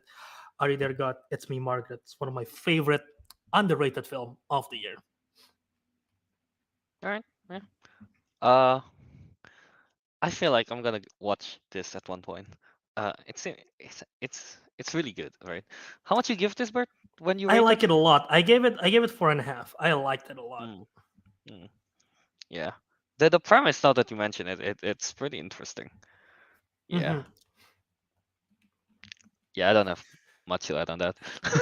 Yeah, it's good. I like it, especially if you like coming of age films, like I do. So Yeah. All right. Moving on to my number six. I'm gonna go with an animated this time, Nimona, a Netflix movie that came out a while back. Yeah. oh Um. yeah, Nimona. Yeah. I mean, I think Nimona is fun. I think Nimona is a lot of fun. Again, I like the animation stuff that they went with. Um, the two main characters, what's their name? Nimona and Ballister. I think their chemistry are great. Chloe Grace and Riz Ahmed voicing those two. The Hmm. performance are, the performance are great as voice actors for those. Um, what else is there? And yeah, just the world itself of Nimona, like I said pre in the back then, is a futuristic medieval setting. You know, it's pretty Okay. cool. The knights were using like crossbows that shoot lasers. The horses are like flying motorcycles. I think those are fun. So yeah, the world building, the how they depict I guess the monsters, and then the whole twist in the story about who the relationship between the mother and Nimona herself. I think all of that works really well. Uh, yeah. So yeah, that's why it's my number six. I really like it. Yeah. I gotta watch this. I wasn't expecting it to be great. I heard great stuff out of it. When I saw the trailer, I was like, this could be interesting.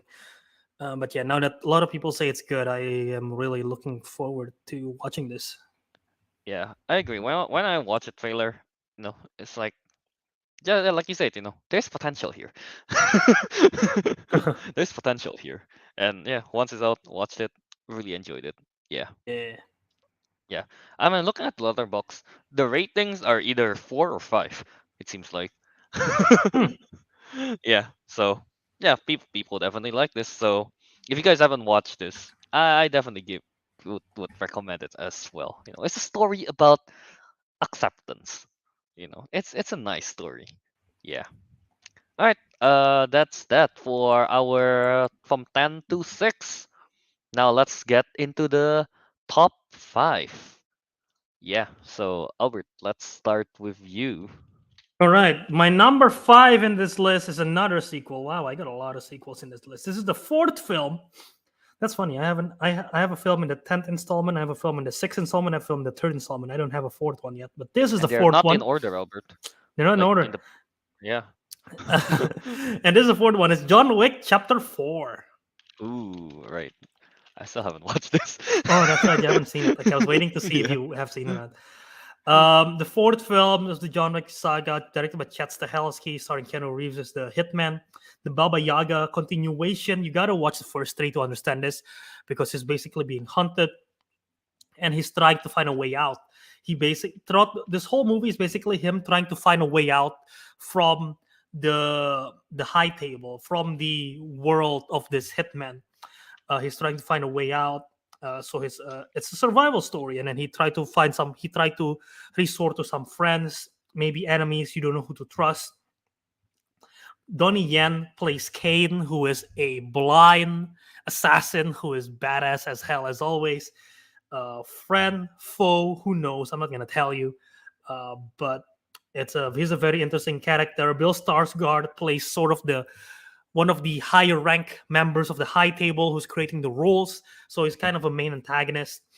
Lawrence Fishburne is there. Ian McShane is there, as always, returning as Winston and Sharon. Hiroyuki Sanada, who you might know in a lot of like samurai roles, he is in this film. Rina Sawayama, the music artist, she is great in her acting debut, playing the daughter of Hiroyuki Sanada, and she has great stunts as well. So she's awesome in that. Didn't know she had that skill in her. But yeah, it's a good action film. And the action is crazy good. Lots of great action film this year, and just a very intense story from start to finish, immersed, and I think it's a good conclusion to the John Wick saga. All right. Yeah. Uh, yeah. I can't add to it. Yeah. Nothing to say. I haven't seen it. Yeah. I feel like my list would change a lot because I still haven't seen like John Wick Chapter 4, Mission Impossible, Scream, all those stuff. I haven't seen, you know, those big franchises movie. So Yeah, yeah. it's really it's great. It's fantastic. All right, yeah. So that's Albert's number 5, John Wick Chapter 4. Now moving on to my number 5. I don't know. I feel like it's a bit too high, but I don't know what else to put on my number 5. The D&D. Yeah, it's D&D. It's Dungeons Oh, and wow, Dragons okay. Honor Among Thieves. Yeah. I know I said in my initial review that I didn't I guess my expectations of Dungeons and Dragons was too high. Yeah, because of all the good things everyone's been saying about it. Yeah. Mhm. But overall though, again, it's just a really fun adventure movie. Um the characters are fun. Chris Pine's character, Michelle Rodriguez's character, those two chemistry surprisingly works, I guess. I don't know why it's surprising, but yeah. Those two works. The comedy the, the comedy is great in this one. I really liked it. Mhm. Yeah. And I don't know, that chunky dragon still sticks with me, man. Honky Dragon. Yeah, I mean, where else do you see a chunky realistic looking dragon, How to Train Your you Dragon. know? I mean, that's not realistic looking. That's what I mean. Yeah, yeah. That's not realistic looking. This one is realistic looking.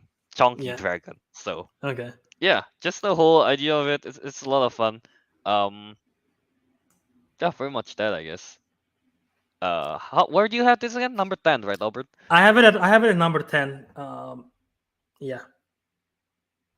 All right, yeah. So, But I liked it a lot. Again, I think it's a very good balance of fantasy, adventure, comedy, family movie. It balanced all the tones really really well. mhm. And I think the comedy is underratedly funny. Chris Pine is great in this. Yeah, I think it's a perfect balance of everything, and you never know. You wouldn't expect Dungeons and Dragons movie to work, and I think it does with this one, with this band of misfits.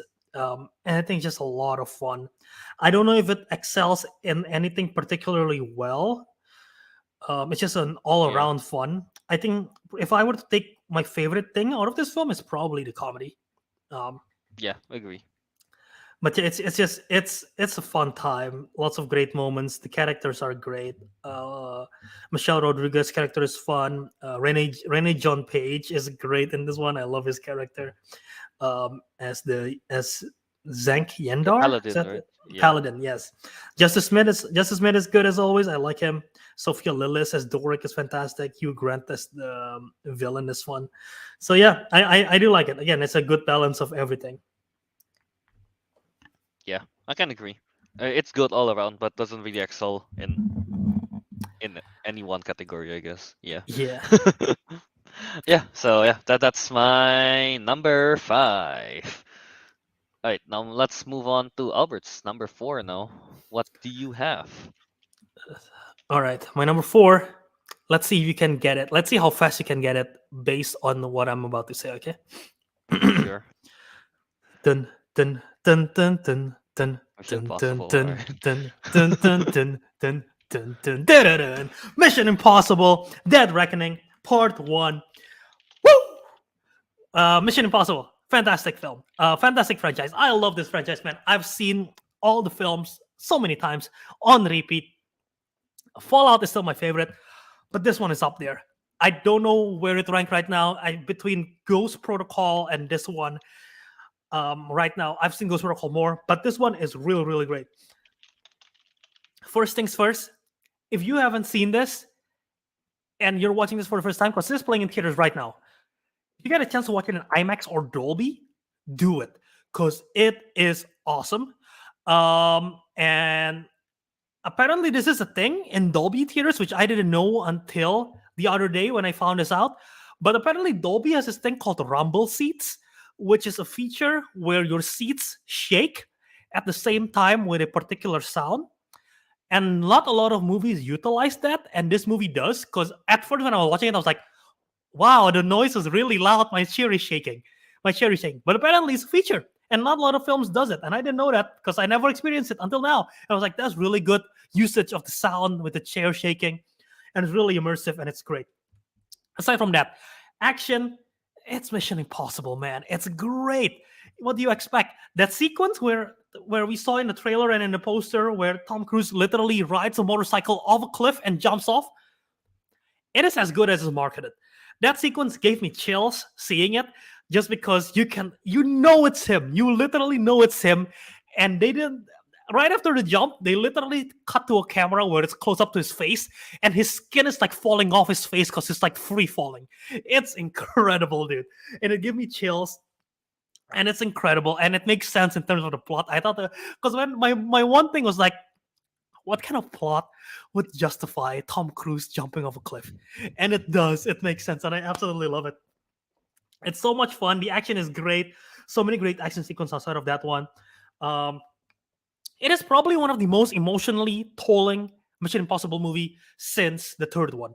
If you've seen the third one, you know that there is an emotional toll of a movie, one of the most intense countdown sequence in a film. And this one has a very good emotional arc to it as well. Rebecca Ferguson as Ilsa Faust. Ever since she's been added in the fifth film, she's always been great, and she's great in this one again. Ving Rhames and Simon Pegg is good as always in this one. Vanessa Kirby, I think she's better in this one than in the previous film. I don't. I She sort of have the same amount of screen time, I think, but I think she has a better performance and a better usage of her character in this one. I really like her a lot. This film also has the most callbacks from the first movie from Mission Impossible 1. And I really like that callbacks. They don't do a lot of callbacks, but the callbacks that they did from the first movie really paid off and it's really good. Fun Easter eggs, fun like fan service. I don't think a lot of people in the theater understood the references that they did to the first one. But I was like, oh, that's fun. That's also great. Palm Clementif, who you might know as Mantis. She plays Paris in this one, and I've never seen her in any role like this before, and it was a pleasant surprise. I thought she's incredible in this one.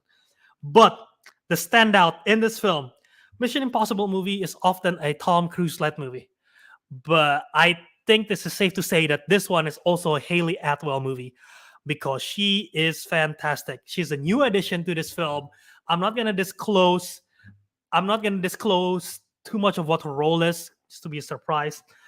But she plays this character named Grace, and she steals the scene from a lot of moments from Tom Cruise.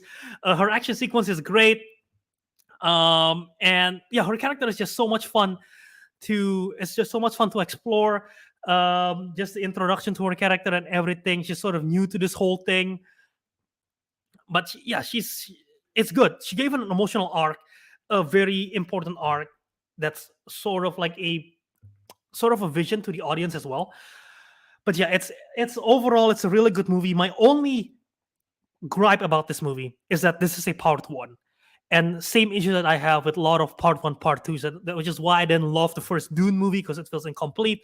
which is why I had issues with Spider-Verse because I feel like it's incomplete. I have the same issue with this one. Is this film more complete than Dune and Spider-Verse?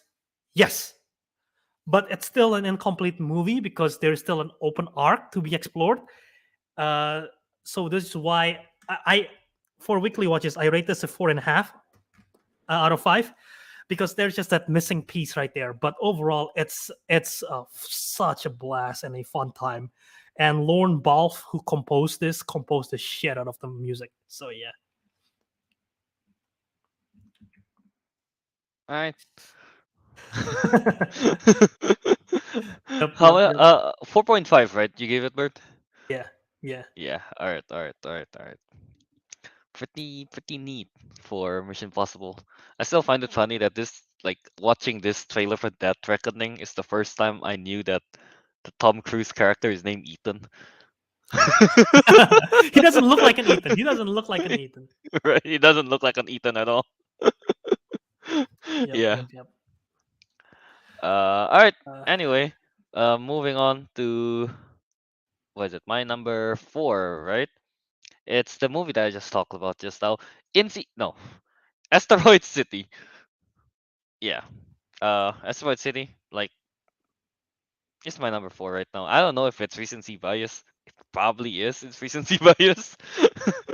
But yeah, overall, I just really enjoy the movie. I'm not gonna rehash everything I say in the beginning just now. But yeah, like again, it's a Wes Anderson movie. Everything about it is as expected. The performance are great. The music is fun. The visuals are great. You know, the cinematography and everything. And I just like the whole idea of like yeah again. Man, 2 movies about processing grief, huh? In my top 10. Yeah, I'm not gonna say too much about it, but yeah, Asteroid City is my number 4. That's that. Yeah. All right. Now let's move on to Albert. Number 3. This is the top 3 now. yeah, What my do number you have? 3 film of the year is.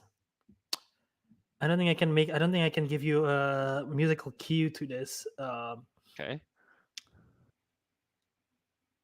All right. Maybe I can. I won't. It's Air. It's Air. The directed You by could have Ben just Affleck. blown into the mic. I was thinking. You know what I was about to do? I was about to gonna do. I believe I can fly because Space Jam. Oh, But okay. no. I haven't watched Space Jam, so I don't know. Uh, um. But yeah, Air, directed by Ben Affleck. This is the story of how Nike was able to get Michael Jordan to join them. Ben Affleck plays Phil Knight, the CEO of Nike. Matt Damon plays Sonny Vaccaro, who's a scout, who's the one who have the idea to recruit Michael Jordan, to get Michael Jordan to pursue him. Viola Davis played Dolores Jordan, who is Michael Jordan's mom. Very important role. Jason Bateman is in this one as well. Chris Messina is in this one, who's great as well. Chris Tucker is great. So yeah, this is a drama. It's a sports drama about an underdog story about Nike. And you might say, what the hell? Underdog story and Nike? That doesn't sound right. You gotta remember, in the 80s, Nike was not huge. Everyone signed with Converse. Nike was a nobody. Nobody wanted to sign with Nike. Adidas was big. Converse was big. Converse had Larry Bird, Magic Johnson. They had the stars. And Nike had no one. No one wanted to sign with Nike. So they had so Michael Jordan doesn't want to give two shit. He's one of the highest recruits out of college. He doesn't even want to consider Nike. But the movie is about how they pitched it, how they are able to get him, how they're able to it's two sides because the we see the movie through the perspective of Matt Damon's character, the scout, and he's basically trying to convince Nike and their shareholders to put all their money and investment into one guy. And they're like, we don't know what this guy is going to be. We want to share our wealth. We've never done this. We've always tried to get as many as possible. We're not going to spend all our money on one person. But it's this idea of like, I believe in this guy and we got to go for it. And at the same time, they got to convince Michael Jordan to be like, hey, we're fighting for you. You gotta believe in us. And try to convince him away from Converse and Adidas. And it's a fun business movie. And I don't think I've ever said the word fun business movie in a statement before. But it's a fun business movie with great performances, and it's about sports. So sign me up. And yeah, it's fantastic. It's one of my favorite movies of the year. I put this at number three, although it's my only 5-star movie of the year. So it doesn't checks out because I think I will like the other two movies in my list more over rewatches. But this is my only 5-star movie of the year. So yeah, it's Air right there. I really need to watch Air. I can't believe Teguh beat me to watching this. I know. I'm so confused.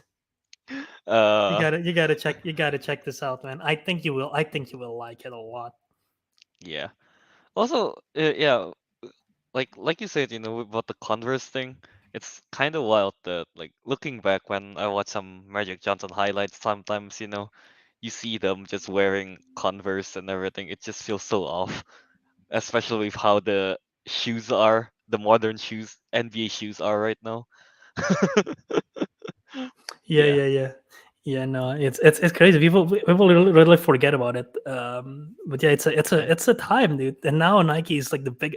Nike is the biggest. Arguably, I think Nike is the biggest basketball sneaker like brand, and it's I'm pretty literally sure. because of Michael Jordan. Yeah, yeah, Yeah. So yeah, pretty much. yeah. I'm pretty sure Nike's the biggest right now. They even get a hold of the jerseys now, right? So yeah. Now they do. Yeah, it was Adidas for Yeah. the longest time. All right. So yeah, that's Albert's number three. My Now moving on to my number three. Pro- I will say it's controversial again. Interesting. Yeah, because I'm pretty sure people wouldn't put this at number three, but I really, really liked it. Evil Dead Rise is my number three. Yeah. Um. Again, Nice. No, no, no, I gotta watch this. I just got into the Evil Dead franchise. I really enjoyed it. So jumping into Evil Dead Rise, they Uh went huh. back to the horror roots, and they done it so well. They have quite a few callbacks again, or at least reference, right, to the previous one with the whole. They bring back the iconic chainsaw, all of that, and then the goriness at the end. I think everything works really well. Um, they add in a bit of drama in there as well. Which is like it's a nice add-on to the whole dynamic of the main characters, which is great. Yeah, but mostly though, the horror aspect, the scares of it works really well. The the the performances, especially like the one that's possessed. Hmm. My God, she is scary. Oh, Like even from the poster, you can see like the way she smiles and everything. That's just creepiness at max. Well, yeah, I think I really liked it. I really like Evil Dead Rise. So I'm gonna go with that for my number three. Yeah. yeah, I gotta watch this. And yeah, I mean, I've seen all the three Evil Dead. I haven't seen the remake. Um, but I've seen the original Sam Raimi ones. And I gotta watch this one. You should. You should. It's a really good horror movie. Might Yeah. be on streaming already. I don't know. Yeah. It's out on streaming for sure. Yeah. Okay. Okay. It's out on streaming for sure. So go watch this. All right, now moving on to the top two. I feel like we know what the top two is. It's just which one do you put at number one and number two? Oh, really? Yeah, that is true. That is. I feel Yeah, like we we might know. have. I feel like we might have the same top two. We have the same one. I am very sure of it. So Albert, let's reveal your number two. We know your number two. We know your number one. All right. Let me give you a sound hint for number two. Okay. Metro. What? Oh, Okay, oh, you don't get it. You get it? Guar- Guardians, No, Spider Verse. Metro, Because the Metro. soundtrack is made by Metro Booming, and in every Oh, song okay, in the never mind. soundtrack he yells out his name, Metro. Okay, I don't know about that. That Okay, that that's I've too been deep cut. listening. I've been listening to the soundtrack because the soundtrack is so good. But yeah, my number two is Across the Spider Verse part. Not part one, I guess. Just Across the Spider Verse. Is that your number two? Or is it No, number one? that's my number one right now. Okay, so okay, Yeah, yeah. But we can just talk about it. I mean, we know what the other one is. yeah, yeah. Across the Spider Verse, man, it's fantastic. It's the best animated movie of the year. One of the best comic book movies of the year. It's incredible story. They balanced it so well between Miles's arc, which is they improve on Miles's arc a lot, incredibly. But this film is equally her film, Spider Gwen, Hmm. because it's pretty much you start the movie from her perspective, and you end the movie with her. Technically, I believe the last shot was of her in the movie. So you could argue that this film is actually her movie instead of Miles, even though it's really Miles's movie. But they shared it so well. It's also very much a movie for Miguel O'Hara. But yeah, all the characters, all the side characters, Miguel O'Hara, Spider-Man 2099, is that 2099? Is that right? 2099, yeah. Yeah. Peter B. Parker is back, and his character development is better. It's so good. I don't know how they made this character better, but they did. Spider-Man India was fantastic. Hobie was fantastic. I like his My character a favorite lot. Hobie. He's so good. So all the character introductions, new and old, are fantastic. It's incredible. They balance it so well. Animation, beautiful. Voice acting, incredible. And it's just a really good story, and they managed to balance out something so incredible. My only issue with this film is similar to Mission Impossible. It's a part one of a part two. Even though the title is not part one, part two, I still remember when they titled it Across the Spider Verse Part One and Across the Spider Verse Part Two, and it ends on a cliffhanger. So there is a little unsatisfying ending to that, and I'm more excited than ever to see part two, especially with what they tease at the very end. I think the teaser for Beyond the Spider Verse is going to be fantastic, and I'm excited. But yeah, just the unsatisfying conclusion to me is what takes away from it. But I do really like it a lot. Uh, but yeah, Kelvin, why is this your number one? I mean, honestly, number one and number two is very much interchangeable for me. Okay. Yeah. Uh, I only put this at number one because yeah, I think the what puts it over the top, I guess I would say it's the I just love the animation, the how Yeah. they how different each universe are. You know, they have different styles for Uh everything. huh. Um, yeah, pretty much that's one of the reason why I put it over the top there. And also, yeah, the I can agree with you that the ending is a bit unsatisfying, but you know what? I'll look past that. Yeah. Yeah. Because everything else about it is just so damn good. The whole conflict with yeah, 2099 Spider-Man with Miguel, right? Mm-hmm. Yeah, that whole conflict. There's a three-way conflict, right? Basically at the end with Miguel, and then the whole team with Spider-Gwen, and then Prowler and Miles Morales. There's like three-way conflict going on. So it's Mm-hmm. whatever it is, whatever they're setting up for Beyond the Spider-Verse. I am overly hyped for that. Yeah. Yeah. I mean the whole sequence in Spider Verse as well, across the Spider Verse, right when the whole Spider Man is just chasing Chasing, it's Miles incredible. Morales. That's incredible just to watch. Yeah, and like you said, all the characters are great. I want more Hobie. Yeah, he'll be back. We'll see more of him. Yeah. Yeah, yeah. So yeah, pretty much that I guess. Sad that I mean we know for a fact that the sequel will not be coming out next year, even though they announced it to be next year. But Mhm. the voice cast hasn't even started recording it. Record most of the voice cast haven't recorded. I know for a fact Haley Steinfeld confirmed she haven't recorded her lines, so I doubt we're getting the movies next year. It's probably going to be in 2 years' time. And now with the actors and writers strike, nothing is in production, so it's going to take longer. But I'm fine with it as long as we get a good movie. I don't want them to rush it. So. I just want a good movie. This it Yeah. has to be a good movie. What like a was it Into the Spider Verse, Across the Spider Verse, 5 out of 5 movies.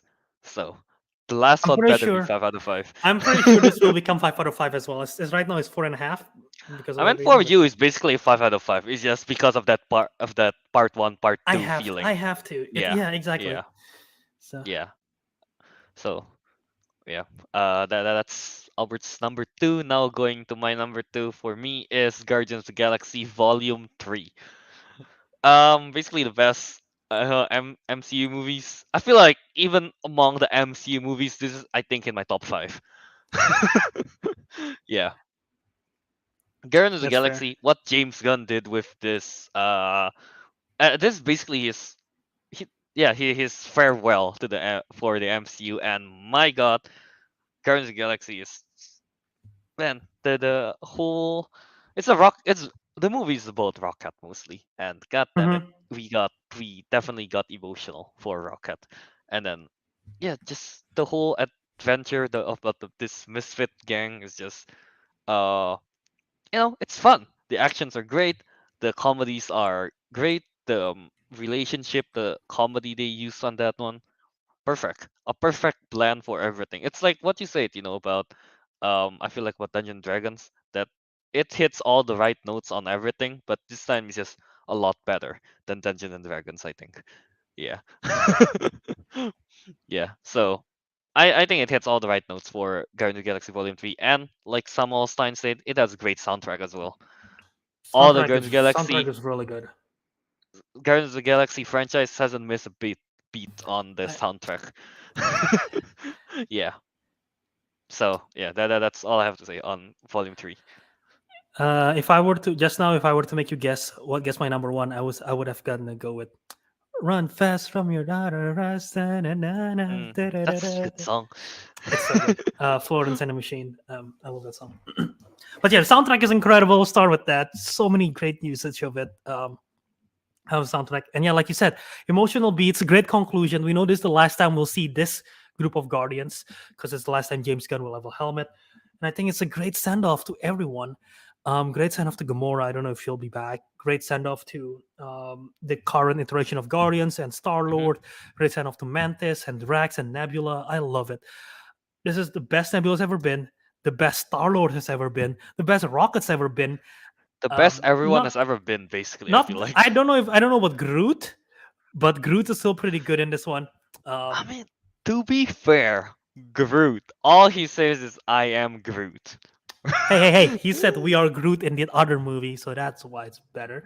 Um, but yeah, it's everyone is good. It's not the best Gamora's ever been because her character's arc is interesting in this one, but they work with her character arc really well, which is what I like. And it's Man, visually stunning. It's yeah. emotional. It's great. The action sequence is so good. That hallway action sequence, one of my Mm. favorite MCU action sequences. I just want to watch that on repeat. Especially with the No Sleep Till Brooklyn soundtrack. Oh, so good. But yeah, I love this film. It's my favorite of the year. Uh, I want to rewatch it once it's out in digital because it's so much fun. I want to rewatch it when it was in theater. I just didn't have the time to. But yeah, it's incredible. It's an emotional journey. It's great action, and I don't really have any issues with it. Like Adam Warlock, they put him off to the side. I think it works for the movie. I didn't have any issues with it at all. Uh, but yeah, overall, it's great. I love it. Yeah, very much same for me. Yeah, Warlock is probably the only thing, but that's like, it's just a side note in all this story. It doesn't matter. So yeah, that's Guardians of the Galaxy my number two. But again, Hmm. like I said, I feel like, what's the name? Number one and two for me is very much interchangeable with Across the Spider Verse and Guardians of the Galaxy. Is very much interchangeable. Yeah, Hmm. yeah. So I guess we can all predict that your number one is Guardians of the Galaxy Volume 3, right? I thought there was It hinted was at as clear, when I right? said yeah. It was very Yeah, much clear. that's my number one of the year. Yeah, and my number one for the year is Across the Spider Verse. So far, at least in 2023. But I have a feeling that wouldn't change. I Oh have a really? feeling. Even I have a. F- Even with Barbenheimer right across the corner. I have a feeling Across the Spider Verse is not gonna be taken off the number one Robert Downey Jr. anytime recently soon. released in an interview saying that Oppenheimer is the best movie he's ever been in. Hmm. Does that excite Well, you? to be fair, none of the Iron Man is really that good. Oh, shots fired. What about Endgame though? Uh, fair, fair, fair, fair, fair. Yeah, to be fair. So yeah, that's our top 10 so far for movies on 2023. Albert, why don't we run down the list again before we quickly talk about the worst movie? So yeah, Albert, starting from your number 10. Yeah, so my number 10 is Dungeons and Dragons Honor Among Thieves. My number 9 is Suzume. My number 8 is Scream 6. My number 7 is Creed 3. My number 6 is Are You There, God? It's Me, Margaret. Number 5 is John Wick Chapter 4. My number 4 is Mission Impossible Dead Reckoning Part 1. My number 3 is Air. My number 2 is Spider Man Across the Spider Verse. And my number 1 is Guardians of the Galaxy Volume 3. All right, you got any honorable mentions? Um, Operation Fortune, Ruse de Gure. I don't know how to pronounce that last part. It's a Guy Really? Ritchie Is it that movie. good? I liked it. It wasn't great, but it's kind of fun, and I like Aubrey Plaza's great in it. Mm, So yeah, it's Aubrey that was my Plaza. number 13. My number 12, and I haven't I only 23 movies, so like the bottom half are not great. Um, but I like parts of Shazam: Fury of the God. I didn't love it fully. I didn't love Mm. every single thing, but I like parts of it. So yeah. All right, yeah. But honestly, like everything outside of my top 10 are not great. Like I don't have any inkling of wanting to rewatch anything outside of my top 10. So Yeah. yeah. All right, yeah. Now as for me, Kelvin, the top 10 would be mine starting from number 10, Fast X, number 9, A Good Person, number 8, Tetris, number 7, The Flash, number 6, Nimona, number 5, Dungeons and Dragons Honor Among Thieves, number 4, Asteroid City, number 3, Evil Dead Rise, number 2, Guardians of the Galaxy Volume 3, and number 1, Spider-Man Across the Spider Verse. Yeah. So and for honorable mentions, I guess. I guess I'll just say my 11, 12, and 13. The 11th is Cocaine Bear. Oh nice. Yeah. Cocaine Bear is my number 18. Cocaine Bear is my 11th. Number 12 is Super Mario That's my movie. 15. Yeah, and then number 13 is Shazam, Fear of the Gods. Not really the best, but yeah. Yeah, pretty much that, I guess. I still have a lot of homework with Mission Impossible, John Wick, Air. Yeah, pretty much a lot of Oh like Scream and such I haven't watched, right? Yeah. yeah, I mean like if I because I have a watch list of films that I wanna watch. So there's a bunch of films that's been released that I haven't seen from this year. Like again, Nimona, I want to watch. I saw a lot of people mentioning No Hard Feelings, the Jennifer Lawrence rom com. I want to watch that. Joyride, another R-rated comedy. I want to watch that. I heard Past Lives is Past really good, lives. and I heard it Yeah. destroyed a lot of people emotionally. So I like getting destroyed emotionally, if you know my taste with Coda and everything.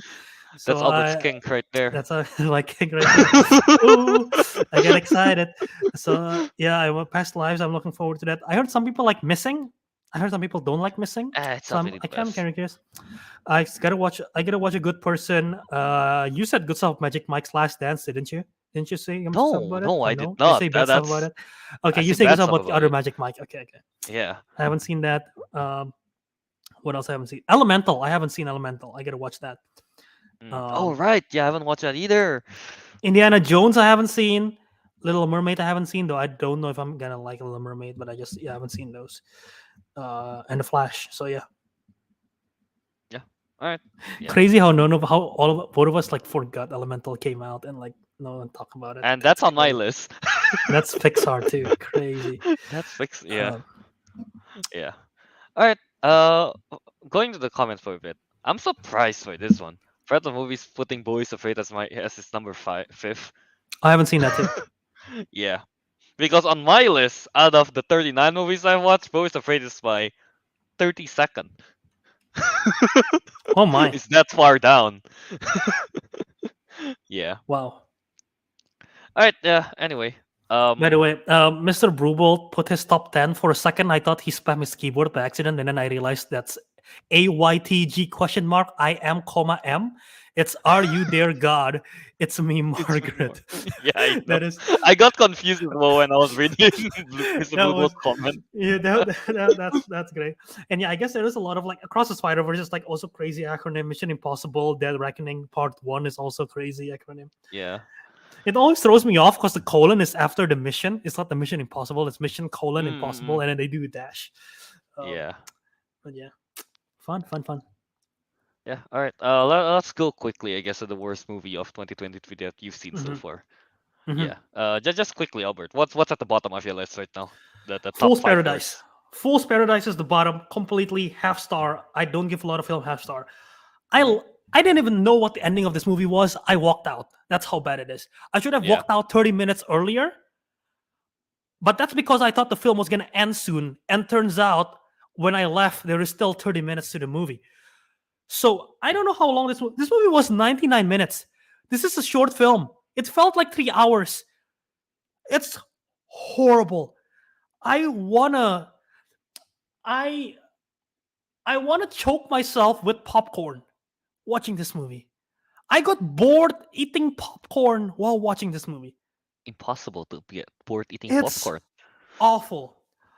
Fuck you, Charlie Day. Fuck you, Ken Jong, for this. I love them, but this movie is horrible. Um, and it's bad because the next worst one is Beautiful Disaster, and this is the Virginia Gardner Dylan Sprouse film that I told you about, the coming out face film based on a Wattpad series. Mm-hmm. And this film is bad, but Fool's Paradise is like crazy layers worse than this. So that's like you can tell how bad the quality difference is, even though the Beautiful Paradise is awful.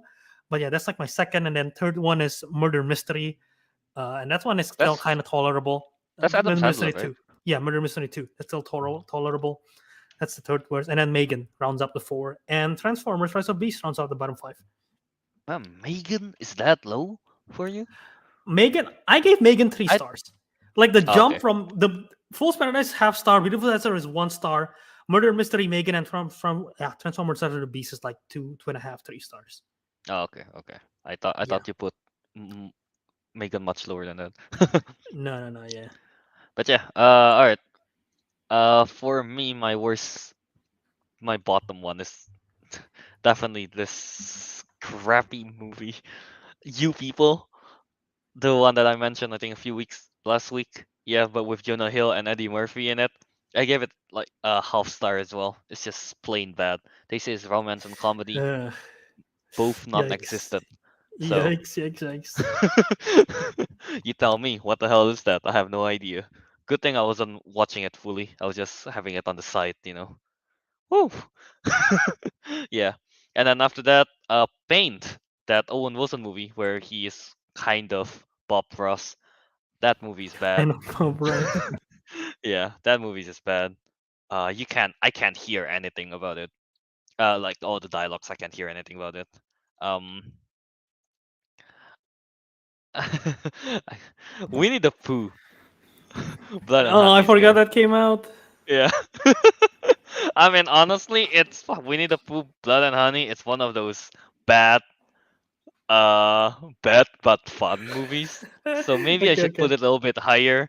Uh, but yeah, Winnie. I mean, Winnie, like, slap someone as this like iconic moves. So I don't know, man.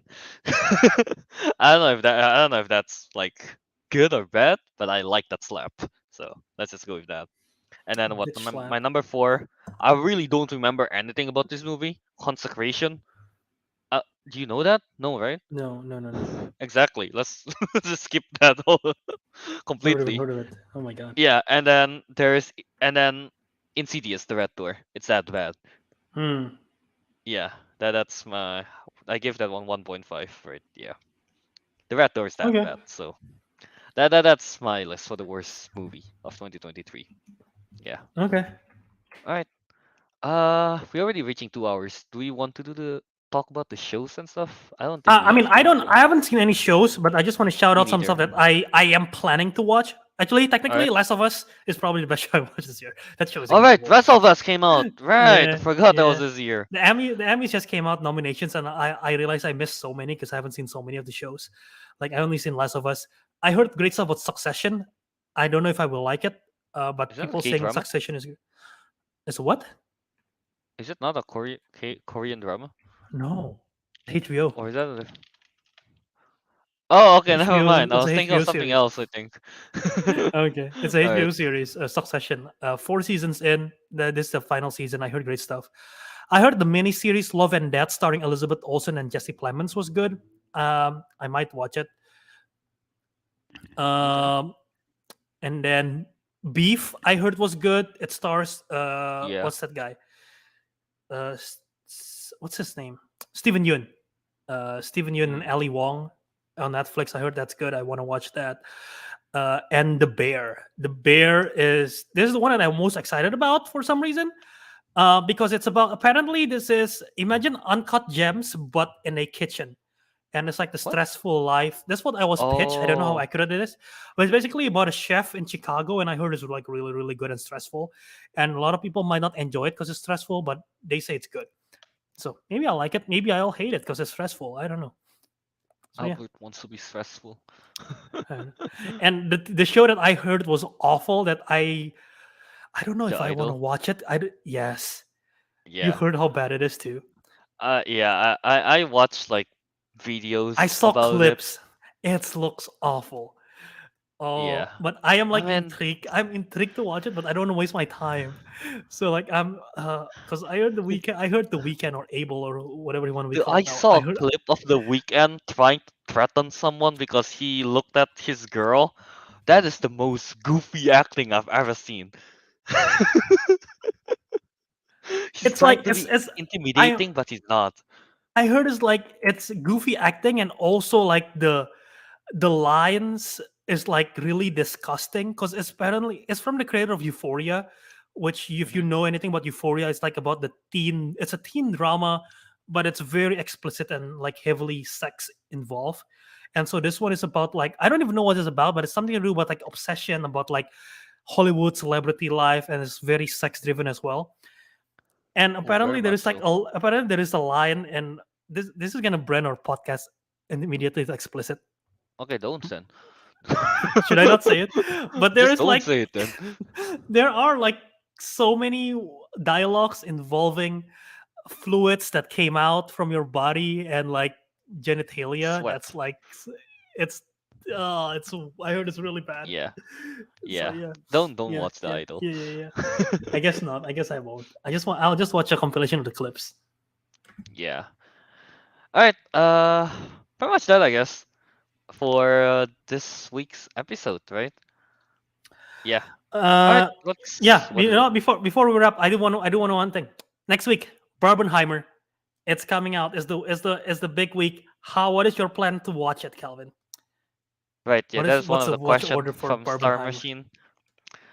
I think my plan for this is I'm gonna watch Oppenheimer and then Barbie. I like to end it on a good note, because I feel like Oppenheimer, very realistic, very gritty, and Sad. yeah, sad, right? I feel like the ending wouldn't be like, whoa, fun. So Uh huh. I want to be depressed, kinda, and then just pink all over with Barbie. Yeah, that's That's a my fun plan. plan. Have you got tickets or not yet? No, I don't get tickets. Are you gonna try to watch it in the same day? I really want to watch it on the same day, but I don't know if I would be able to. I would try my hardest to watch it on the See, same day. you're lucky because you're shooting this you're gonna be doing it Saturday night for you, so you have a whole Saturday to Hmm. do it. I won't be able to watch it in the same day because That's true. I'm still working and our show is Saturday morning. So my plan is exactly like yours. I want to get disgusting with Oppenheimer. I want to get sweaty and like grimy Yeah. and sad and depressed. Ooh. Um, and has mixed When feelings of seeing Florence Pugh getting fucked by Cillian Murphy because apparently there is explicit sex scenes involving those two, according to Nolan. I Um, feel like that's gonna get cut sadly for me. you're gonna miss a whole part. Okay, first of all, if Christopher Nolan does not make a scene where Oppenheimer comes and then an explosion of nuclear. It cuts to a nuclear explosion. That's a waste. It's just like Oppenheimer's like, oh, and then boom. Well, now we are definitely getting the explicit tag on this. Why did I do that? Oh my. We just avoided it with the idol, I and we just know, bring I it out know. on Oppenheimer. No, man. Damn it, Albert. Anyway, that's my plan, and then I want, and then Barbie, but I couldn't because the schedule doesn't work with the movie Hmm. theater. So I'm watching Barbie on Thursday, and I'm watching Oppenheimer on Friday.